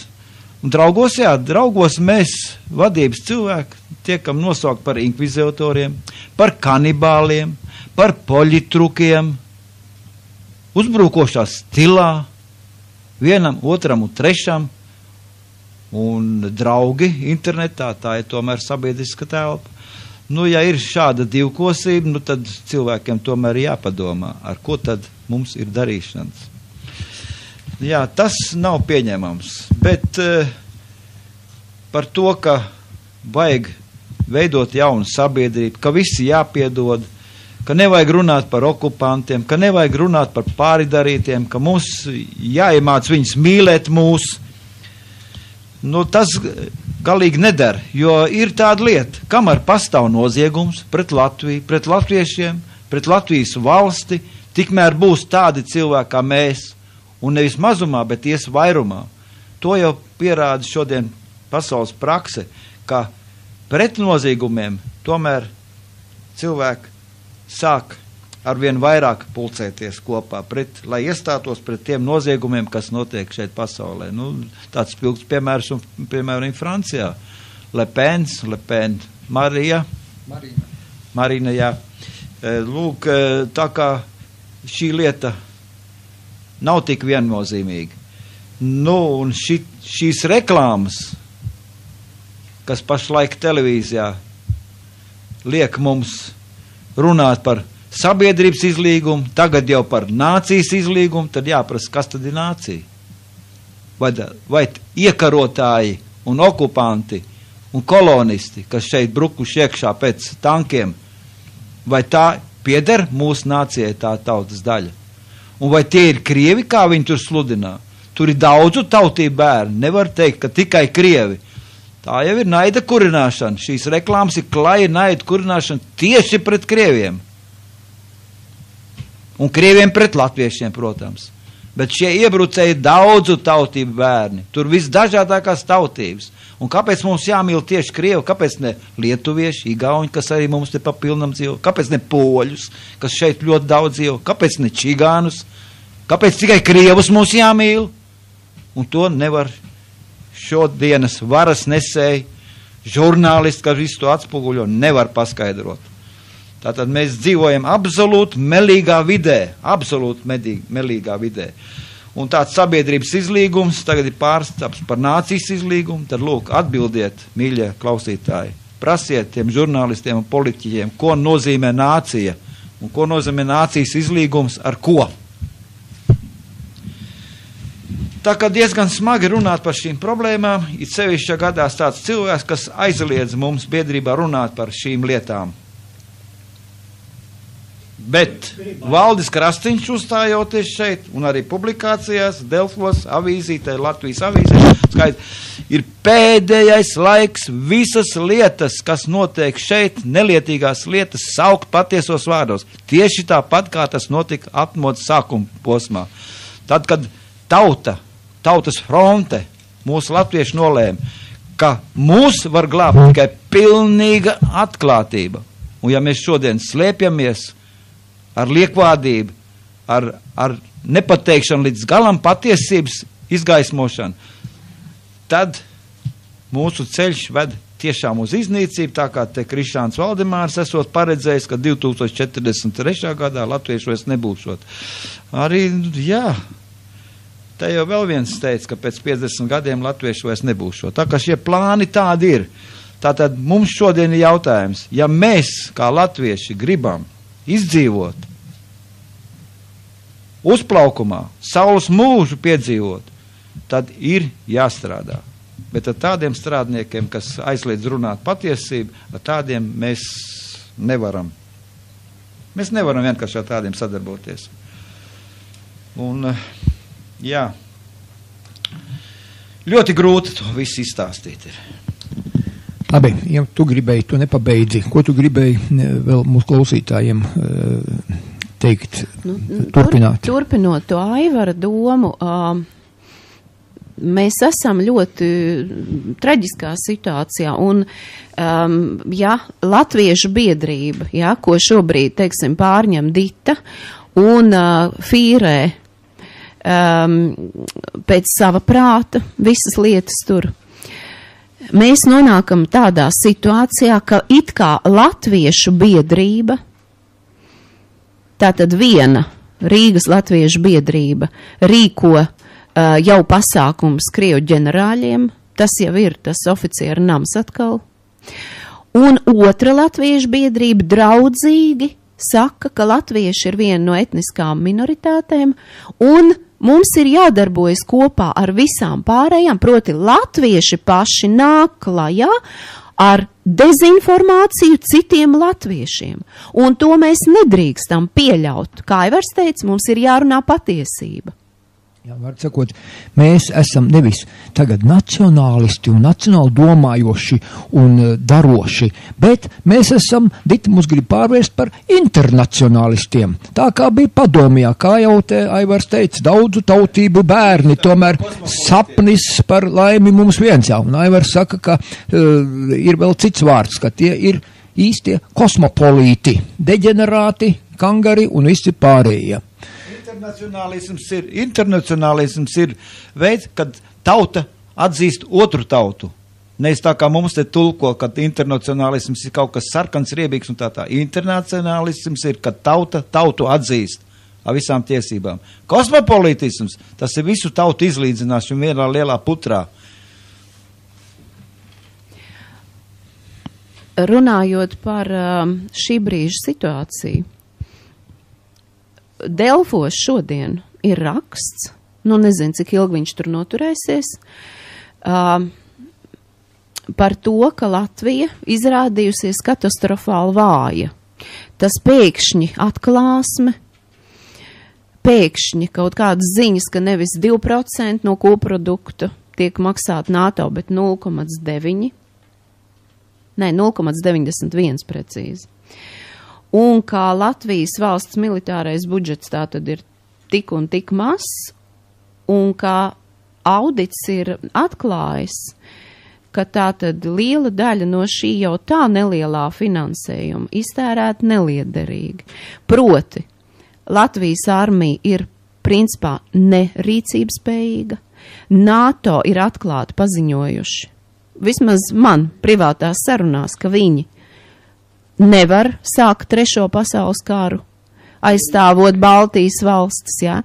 Šai rakstā tā tad ir izanalizēts, tas ir Otto Ozola raksts, viss var izlasīt, tā tad viņš raksta, ka šo kopainu nedrīkst paturēt slepenībā, tā jādara zinām visiem Latvijas iedzīvotājiem, lai kopīgi rastu izlēmīgus risinājumus.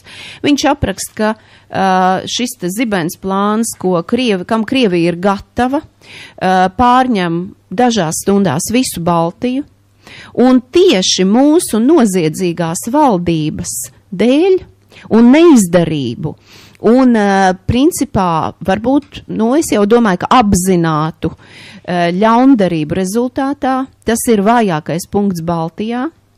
Tas, kas attiecas uz informatīvo telpu, kādēļ visiem mums atslēdz telefons, zvanot uz pirmo radio brīvo mikrofonu, kādēļ tur strādā tādi Thomsoni un Streipi un pārējie tie, kas atslēdz tātad pēc vārda okupants vai žīts, tiek nemitīgi maldināta tauta, tiek nosists tautas gars.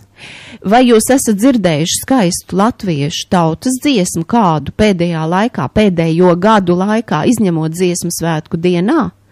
Vai vispār mūsu tautas kultūra adekvāti tur tiek atspoguļot, vai tikai pirms kaut kādiem dažiem svētkiem tiek izsmieklu formā, bez maz vai stāstīts, kā tur jādur duncīts Ozolā un jātais vēl kaut kādu maģisku rituālu, kā latviešus padarīt par idiotiem pašu latviešu acīs, lai mēs vairs negribētu būt latvieši, lai mēs kaunētos. Vai vispār ir stāstīts par to, ka 23. vai 4. kā kuru gadu jūnijā kristīgās baznīcas, tātad luterāņu, katoļu, brīvbaznīcas pēkšņi ir sadziedājušās, ja? Arī jau Lietuvas un Igaunijas baznīcas īrē dziesmu svētku estrādi, un tur tiek dedzinātas gan latviešu tautas dziesmas, gan taisīt aizlūgumi pret pagāniem, un tiek stāstīts, ka tieši tāpēc, ka Latvijā ir pagānisms, tāpēc te izplatās alkoholisms, nevis, viss tiek sajaukts. Un ja tāda Dita Rietuma, Ždanoksa vadīs un pārņems latviešu biedrību, tad, kad šeit iebrūk Krievijas karaspēks, nāk klajā šī Ždanoksa numur 2 ar paziņojumu, ka visi latvieši piekrīt un latvieši saraujas mazā kopienā, Ko jau rietumi tātad Dita ir pieprasījusi latviešiem, lai valdība iedala kaut kādu apgabalu, kur mēs varētu veidot savu etnisko pārstāvību, tātad mēs jau tiekam iespiesti rezervārā. Viņai ir tieši tāds projekts, jā. Ne rezervāra, bet rezervātā. Jā, rezervātā, piedod.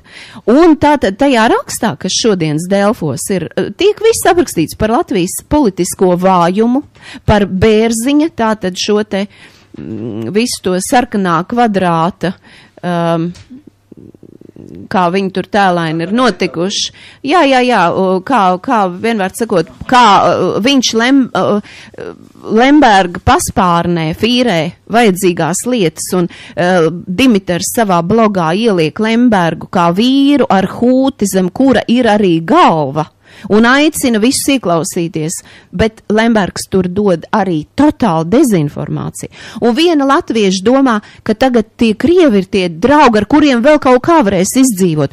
Un otra domā ka tie rietumi, jo mēs jau pat nezinām, vai tā Eiropas Savienība reāli pieprasa to, lai mūsu rūpniecība iznīcina, vai tas Godmans, kas ir tas pats, kurš fīrējās starp austrumiem un rietumiem, un pārējie viņa kompanjoni, kas iznīcina gan Liepājas metalurgu, gan vispārējās ražonas.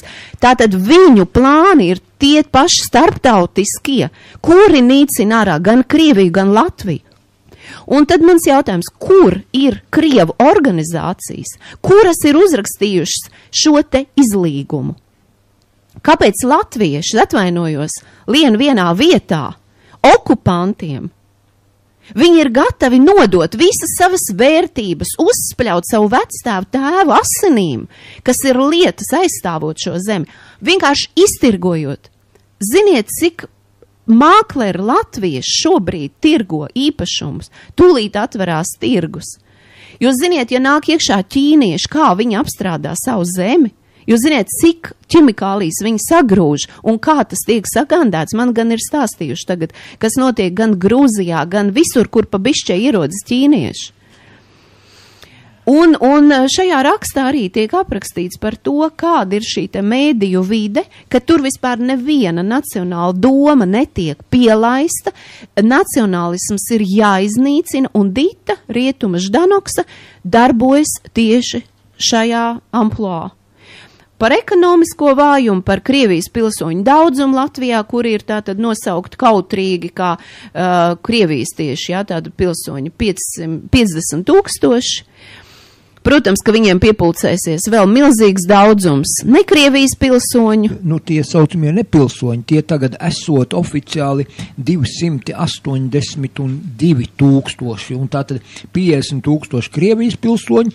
Nu, faktiski, redzi, ja mēs arī tos, kuri ir jau mums te integrēti, kā mums saka, var sakot, ievilkti, jo es domāju, ka arī starp tiemi lielākā daļa nevis Latvijai lojāli, bet vienkārši viņiem vajag vai nu tur darba dēļ, vai viņi tiek diriģēti no otras puses, no aizmuguras, kā 5. kolona, lai tikai viņi stājās iekšā, lai viņi it kā ir lojāli, nu, lai viņi ir tas Trojas zirgs, ne tā? Un tādēļ es tiešām aicinātu latviešus analizēt, domāt, jo latviešiem vienmēr Dievs ir padoms. Un tas pirmais paštikums ir esi gudrs. Jo latvietis dzīvoja patiesā, dievotā pasaulē, kas bija Dieva iedvesmota, un viņš ir savā dabā dievājs cilvēks, kurš runā dievotu valodu. Tikai nepadomājiet, ka tas ir Jēzus Kristus. Jā, tas te nebūtu jājauc, bet arī Jēzus runāja brīnišķīgas lietas, bet viņa persona tika interpretēta un izmantot ļoti ļauniem mērķiem. Jā, un tāpēc arī viņš tika likvidēts. Arī tāpēc, protams. Un tādēļ, gan, ja jūs skatīsieties un pāanalizēsiet, kā latvieši šīta dievotā, dievu iedvesmotā doma caurauž latviešu gaitu, runu, izdzīvošanas ritmu, tur taču vispār mēs neredzam, patiesībā nekādu agresiju. Protams, šie te garie gadsimti verdzības un kolaborācijas izdzīvošanas nolūkos mūs ir piespieduši sabojāt daudz kur savu raksturu, jo patiesībā jau cilvēku raksturs nemainās un arī tautas, un mūsu tautas raksturu viņi pēta, viņi spiego, bet atcerēsimies tā iedvesmai, ka mums tā Latvijas kontūra ir brīnišķīga. Tas ir tā kā Tauranītis, kurš te pasakā apstādināja un nodzēs to lielo ugunsgrēku jūrā, ka neviens viņu nevarēja nodzēst. Čelovska, laikam, Čukovska pasaka tā bija. Arī plaušas. Katrā ziņā kaut kas ļoti labs. Tādēļ no austrumiem, no rietumiem notiek trakas lietas šobrīd. Un tiem, kam ir acis un kas saprot notikumu gaitu kaut mazliet, saprot, ka ar Ukrainu tas nebeigsies. Tādēļ ņemsimies drosmi. Un skatīsimies pāri tādām Ždanokām numur 1 un Ždanoksām numur 2 un nekašķēsimies savā starpā. Un ja ir kādam doma, nākiet, uzmeklējiet mūs, ir jāstrādā kopā, ir jāizmanto viss gaismas pavadieni, lai noturētu, lai piesietu pie vajadzīgām zvaigznēm mūsu Latviju. Jā, es no tā raksta, kuru tu te pieminēji Delfos, ko tas Otto Ozols tur uzrakstīs. Tur arī daudz ļoti interesantu un jauku komentāri. Protams, Ozolam uzbrūk te, ka vislielākais drauds Latvijai ir tādi histēriski un nenosvērti ļaudis kā Otto Ozols. Manuprāt, tieši Latvijas valsts prezidents Andris Bērziņš ir tas stiprākais posms starp Baltijas valstu prezidentiem, jo būsim realisti draudu gadījumā no Krievijas. Tieši viņam ir vislielākās iespējas likt Puķinam pārdomāt, jo Bērziņš ir gandrīz vienīgais no augsta ranga Latvijas politiķiem, kurš reāli izvēlas mazināt spriedzi starp divām Latvijas kopienām. Kopienām, jā, kas latvieši arī kopiena, jā. Mēs jau tā kā Ditas teorijā, mēs jau neesam nekas, mēs jau esam tādi paši kā visi pārējie. Jā, mēs jau neesam vairs tauta, tātad pa kādu nāciju, pa ko viņi te runā, pa tautībām vai pa ko.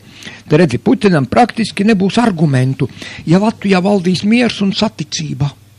Klausies, kāds naivums tādā vecumā. Šitas, acīm redzot, ir tas rakstītais.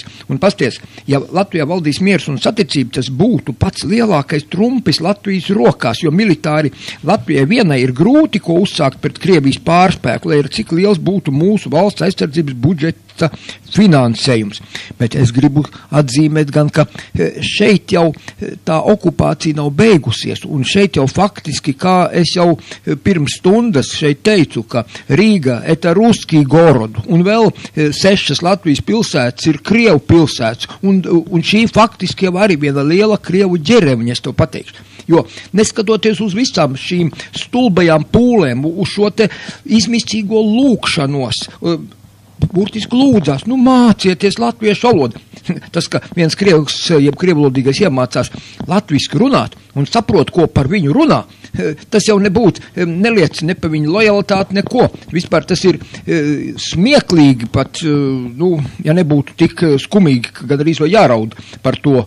Pie Majoros, pie bijušās kurorta poliklinikas kādus 2 gadus bija kafēnīca uzstutēta ar uzrakstu Naša dača. Tad viņa valodas komisija laikam lika nomainīt, tagad viņa tur nav, bet tas ir ļoti precīzi pateikts, kā viņi uztver Latviju. Bagātie, krievi žīdi, jā, tie, kas nāk no tā austrumu puses, mēs esam viņiem tā dača.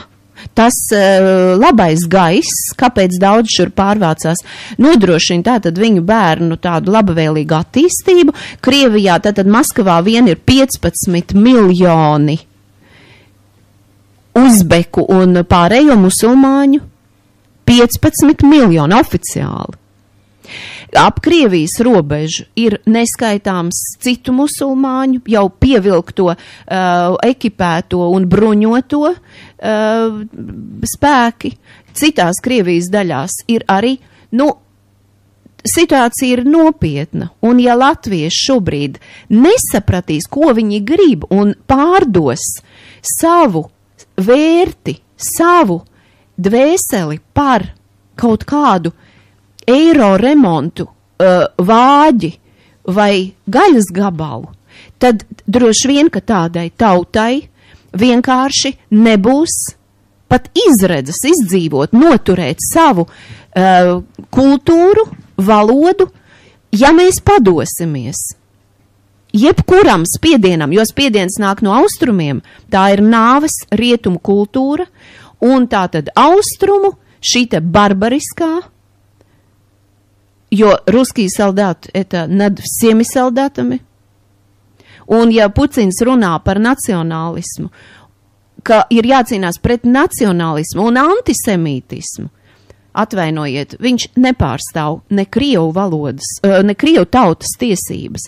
Tātad viņš pārstāv, viņa tēvs laikam bija Mordehais, neatceros to uzvārdu, bet viņš ir kluba Džavārņev prezidents un Krievijas gāzes akciju turētājs, un tikai pa mūsu trešo rādio, un es kāpēc stāst, ka nevajag Latvijas valstī tur iesaistīties tais akcijās, jo redz, tad gāze būšot lētāk, un tas nebūšot politiski, bet neviens nepiemin, ka Putins ir viens no šo kontrolu paketes akciju turētājiem, un šīs akcijas patiesībā pat nav Krievu rokās.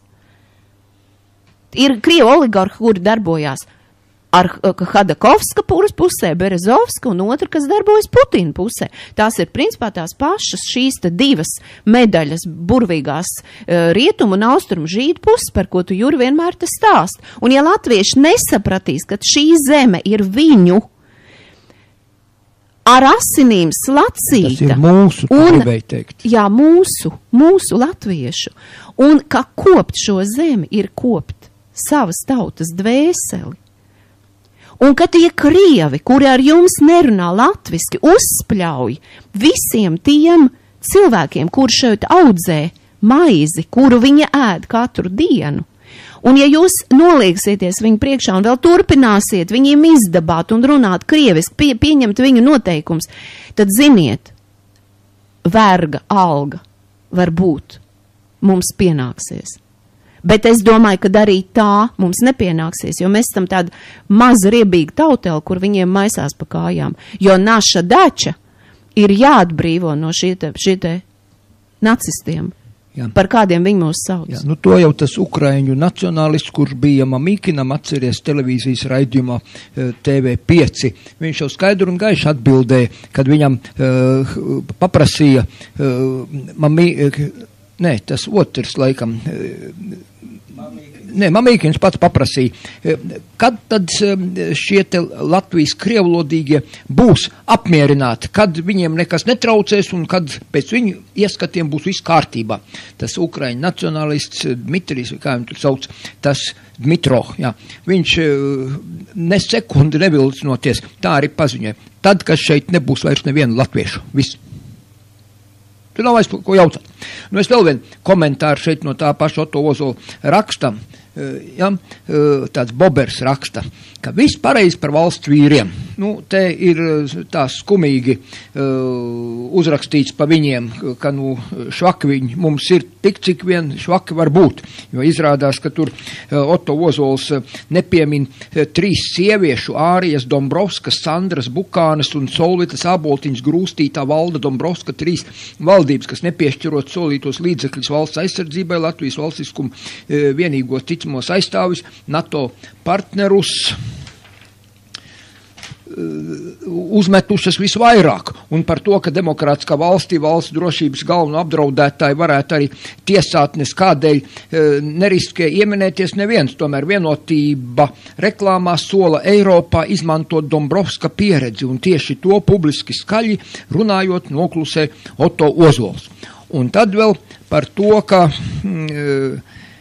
ka reku vēl viens bija, ka tātad viss pareizi par valstsviem, tikai grib atgādināt autoram vēsturi. Autors raksta, 2. pasaules kara laikā PSRS karaspēks iegāja Austrum Eiropas valstīs un tālākās sarunas notika jau balstoties uz notikušo faktu. Toreiz rietumu sabiedrotie tika nostādīti smagas izvēles priekšā.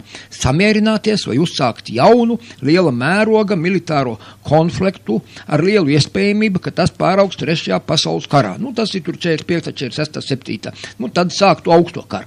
Tas neatbilst patiesībai, komentātors to saka, jo Baltijas valstis tika nodots no sabiedroto puses 1943. gadā, kad sabiedrotie parakstīja līgumu ar PSRS, tas ir Teherānā, kas mūsu raidījumais jau daudzkārt izskarējis, kur Roosevelts, Staļins un Čerčils parakstīja šo, un Baltijas valsts vienkārši tika uzdāvinātas onkulim Džo, tas ir Josifam Staļinam. Tātad, kad sabiedrotie parakstīja līgumu PSRS, savukārt 40. gadā Latvijā sarkano armiju ielaida mūsu tā laika politiķi bez neviena šāviena, tieši tā, kā tas notika šogad Krimā. Tā kā te mums vispār nav neko šaubīties, jo tā ir tāda taktika, tāda tiek pielietot. Tieši tāpatās, kā jau es arī stāstīju vienreiz, ka Kosovā, ka šitie 200 krievu desantnieki jau bija ieskrējuši iekšā. Tad, kas tur bija pie, laikam, Bush, jeb, neatceros, kāds Amerikas prezidents, jeb Reigans tas bija, tas zvanīja un teica, ko, slušai, Bore, mēs taču tā nerunājam, bet šie bija pasteigušies. Tātad viņu taktika ir nostādīt fakta priekšā. Te es esmu, ko jūs man tagad dzīsiet ārā? Tad sāksim karot. Karot neviens negrib, un tā arī mēs tikām pārdoti un tiekam ar šādu klusu samierināšanos, ar šādu klusu ciešanu un piekrišanu. Mēs jau faktiski ar to esam parakstījuši nāves spriedumu, diemžēl. Lai cik tas skumīgi nebūtu. Jā, tagad Edgars Dambīts grib arī teikt kaut ko. Lūdzu, Edgars. Šai rakstā nav pieminēta ne deokupācija.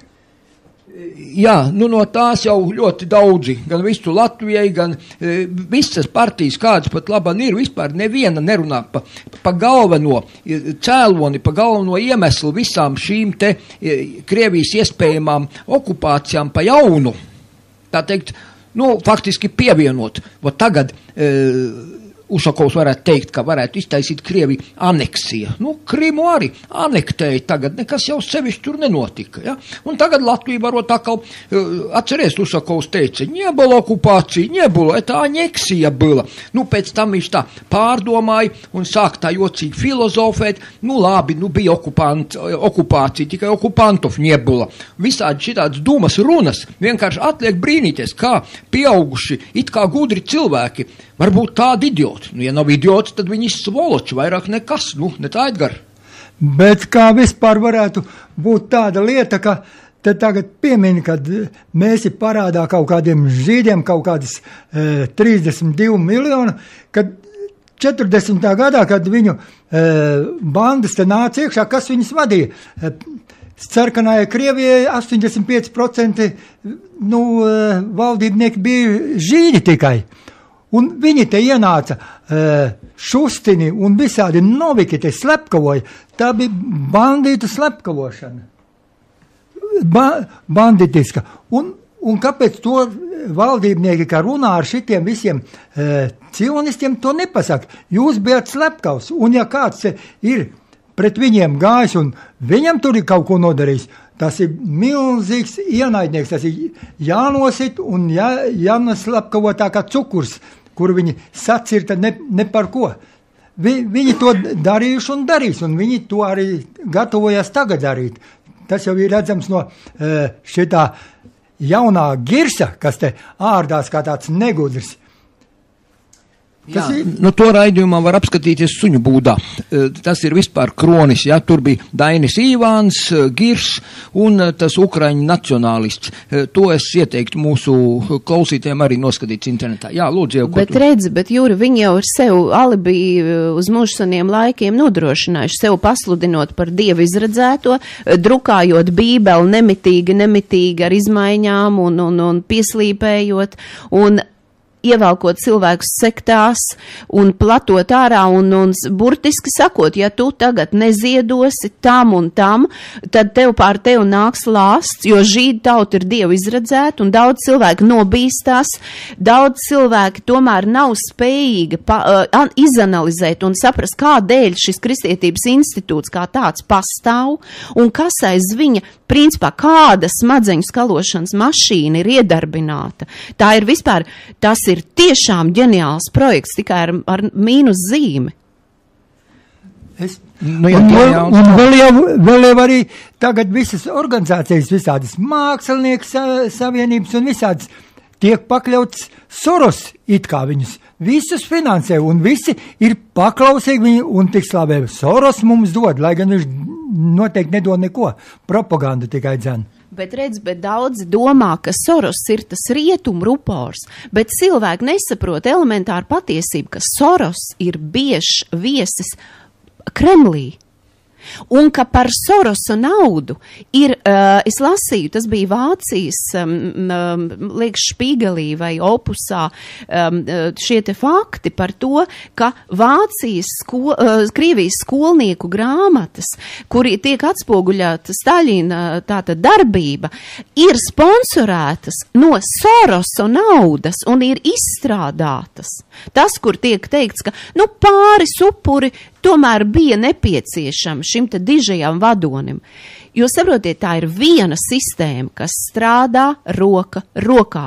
Mums ir jādomā, kā sevi pasargāt, kā vēl glābt glābjamo. Šķiet Birze rakstīja, viņam bija tā doma ļoti laba, kamēr būs vēl drosmīgi un patiesību zinoši latvieši, lāpa nedzisīs.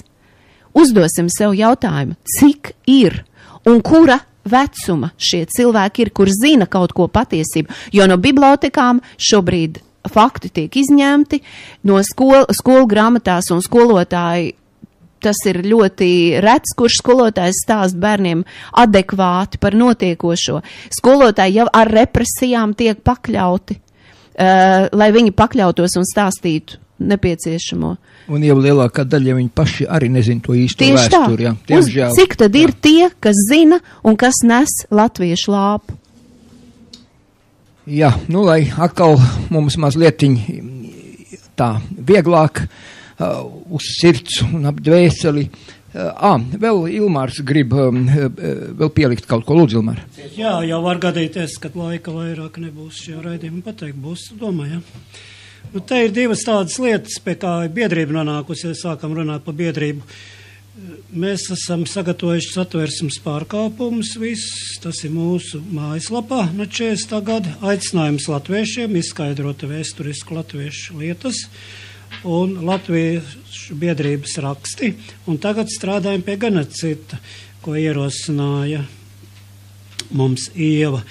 Un no tiem 1000 veidīgiem genocīda pārkāpumiem, iedarbības mēs apskatām kādus 100 galvenos, 20 nozarēs un sfērās. Un tur esam nonākuši pie jaunas lietas, kas saistās arī ar to, ko esam novērojuši Latviešu biedrībā. Es domāju, ka mēs to pirmie konstatējam, bet, kā jau raidījuma sākumā teica, nav nekas jauns šajā pasaulē. Izrādās, ka arī Vācijai vasar grāmata par to. Un tas jēdziens ir pašiznīcināšanās. Tas, kas notiek nacionālā darbā, politikā, ekonomikā, sadzīvē, alkohola lietošanā un dažādās citās lietās, nemaz nerunāja par narkotiku, par sabeigtu pārtiku, par internetu lietoto muziku un uzbrukumiem.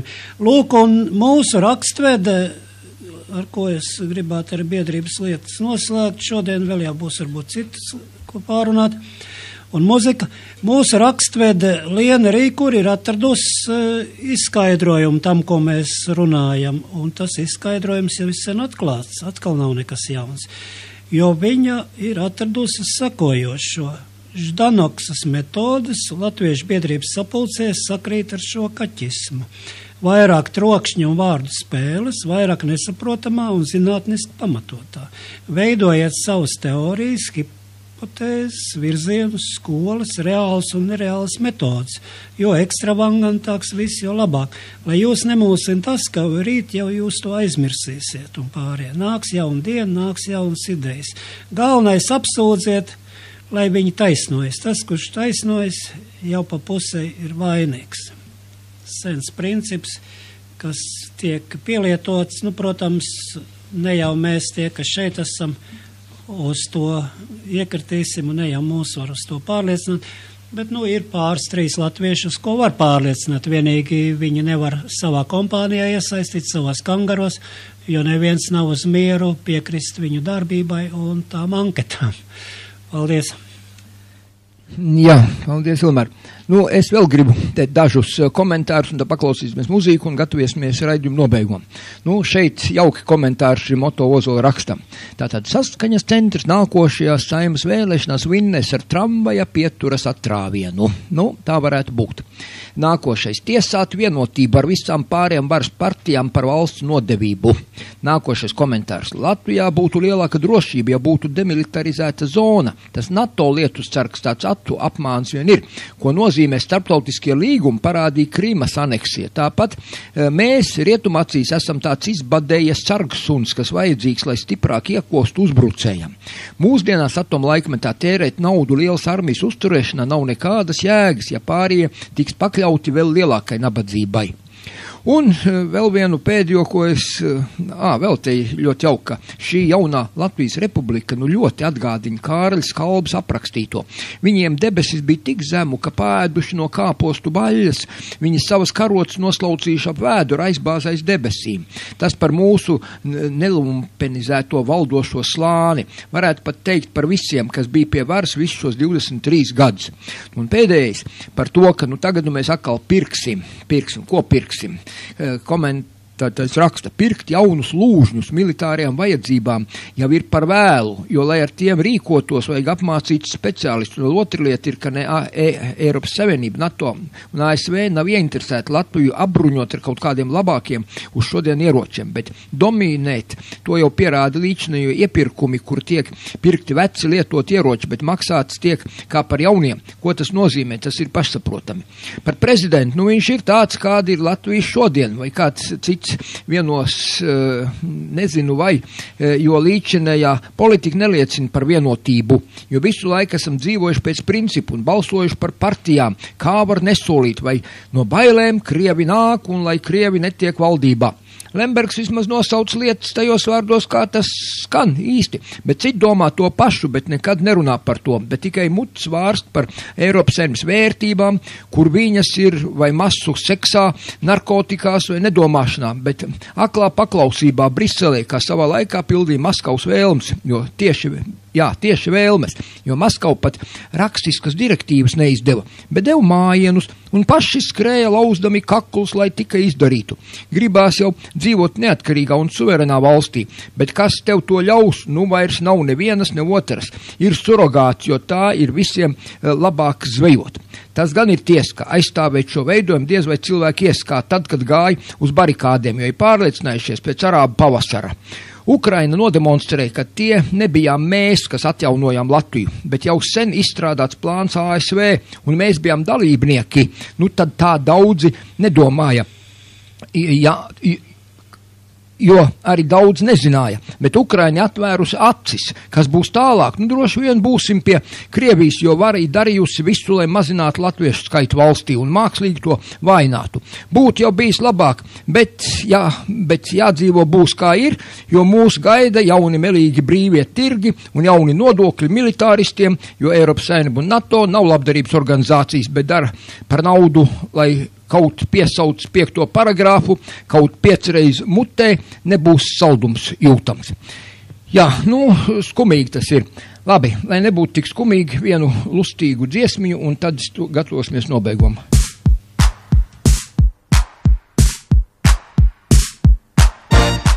Jā, nu ar Genovēju mazliet lustīgāk, es ceru, ka mūsu klausītājiem palikās, tā teikt. Un tagad turpinām mūsu raidījumu Gaismas pils, kur man viesos ir Ilmārs Drullis, Aivars Andersons, Edgars Tambītis un Ieva Skangale. Nu, un pārunājam, protams, latviešu lietas, ko mums darīt, protams, lai mēs vēl 50. gadā, lai 20. gadā vēl šeit būtu Latvija un būtu latvieši, jo tādā tempā kā pat labaniet uz grunti un kā mēs tiekam šeit debilizēti, mocīti un kā pa mums ņirgājās un iznīcināt faktiski gan ekonomiski, gan morāli, gan arī tīri fiziski. Diemžēl, ko tu, Ieviņ, gribēji teikt par Vāciju, jā, turistiem?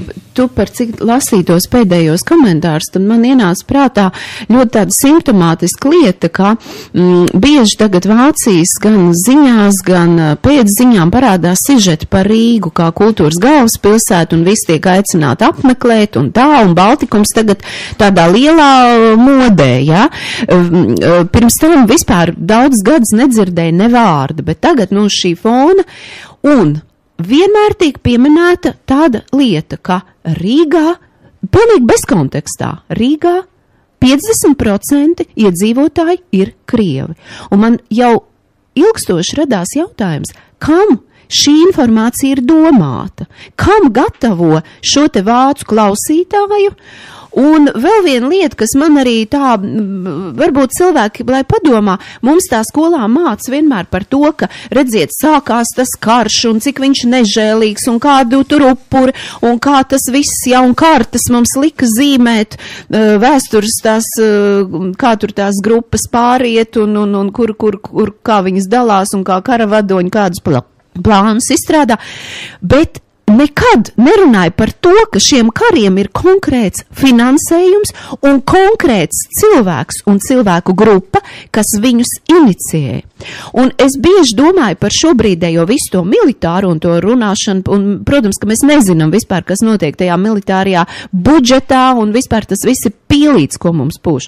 Bet galvenais, ka tādu Šiškinu redziet tiesā par to, ka ir aizdomas, ka viņam bija pāris pistoles, un viņš gribēja tur kaut ko tagad pat izdarīt. Viņam sprākst vēl atradušā. Nu jā.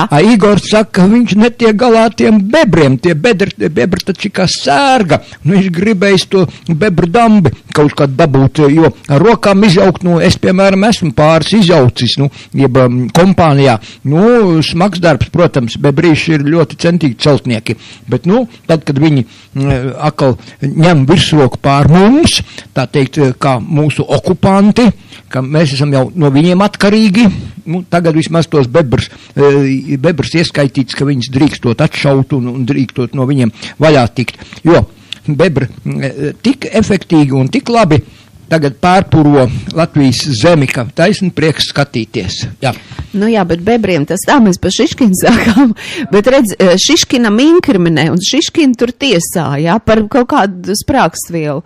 It kā nav zināms, it kā pat kā un ko. Mūsu varonīgiem varasvīriem ir tik bailes, viņiem jau ir no savas ēnas bailes. Nē, Juri, tā ir liekulība, un tas ir blefs un mīgla, ko mums puš acīs, jo valstis ražo miljoniem ieročus. Ir konkrēts firmas, labi, Vācijai nav tiesības. Ar miljārdiem, pat triljoniem. Protams, Jūri, es jau tā pieticīgi. Vienmēr sakot, Vācijai, protams, nav tiesības pēc tā, ko it kā uzgrūž uz vācu pleciem nodarītā, viņiem nav tiesības to atomu ieroci, jau nekad nebūs, bet redziet, Vācijai daudz firmas un visās citās valstīs, kas ražo ieročus drausmīgos apjomos, un viņiem ir tikai viens noteikums – nepārdot tām valstīm, kuras ir uz to brīdi opozīcijā un it kā naidīgas pret šo ražotāju valsts.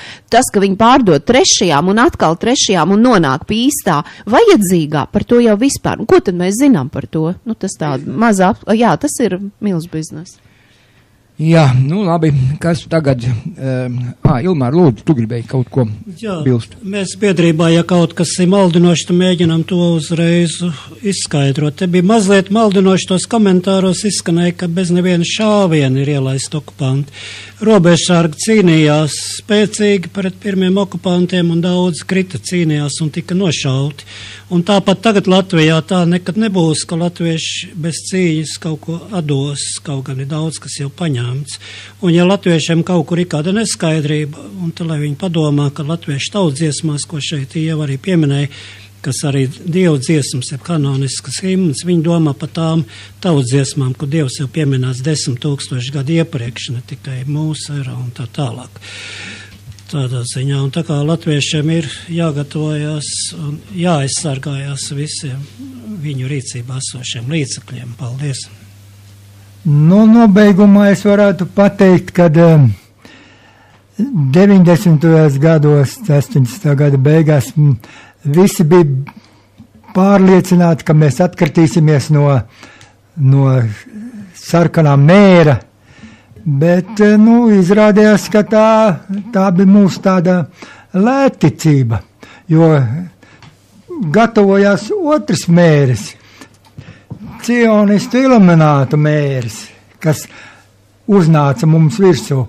Un man kādreiz bija tāds gadījums, 89. gadā es stāvēju tādu plakātu krievu valodā. Sirps un āmurs, nāve un bats. Tad man pienāca klāt viens īstens krievs, viņš arī izskatījās pēc krieva, tādiem zilām acīm, 86 gadi. Un tad viņš man pateica tā, Priģot židovšķina, atnāks žīdi, viņš saka, tev nebūs ne āmurs un vairāk it nekas. Un tagad tā ir pienācis. Mēs ir nospiesti uz ceļiem, mums ir atņemt visi saimniecības darbi, rūpniecības un algas mums ir noliktas tādas, kādas viņi grib. Un vispār, jo mēs nedrīkst ražot to, tas nebūs. Un tā kā mēs ir no vienas okupācijas, kura nav beigusies, nokļūši otrā, un mēs ir spēcīga bezizējā. Un no tās, kā lai izraujās, tautas masas arī nospiestas, negrib neko iet un neko darīt, bezcerīgi, nekur pat nevar sapulcēties, viņi netiek, vairs neiet ne autobusi, ne naudas, nekā nav. Cīņas gars ir tāds noplacis. Paldies! Es gribu teikt tā, ka mēs nekarosim, jo mums vienkārši nav ieroči, nav patroņu, mums ir daži armīnieki, mēs nekarosim. Mūsu vienīgais ierocis ir patiesība, informācija un garaspēks. Un vienotiem būt latviešiem savā zemē. Visiem kopā par savu tēvzemi. Un gara pārspēks, jo mūsu pusē ir patiesība. Un gara pārspēkam neviens nevar celties pretī. Jā, un kā es esmu daudzreiz teicis, ka stiprākais ierocis pasaulē ir pat ne atombumbas, bet patiesība. Tāpēc to patiesību grib aizbāzt muti visiem pats, lai iedīgli šo patiesību cilvēki neuzzinātu, lai tikai viņi pat neiedomātos, ka nav tā, ka patiesība ir pavisam cita nekā tā, ko viņiem katru dienu pa radio un televīziju mūsu lielās centrālās nepārtraukti zombē un vēlreiz zombē. Un smadzenes ir galīgi atšķaidītas, izšķaidītas. Paldies teikšu mūsu mīļiem klausītājiem, maniem šodienas viesiem par aktīvu un čaklu piedalīšanos un tādām stimulējošām runām. Un teikšu uz sadzirdēšanos mūsu nākamajos gaismas pils un politikas raidījumos, un atkārtojums šim raidījumam svētdien 10:00 līdz 11:30, un uz sadzirdēšanos mūsu turpmākajos raidījumos.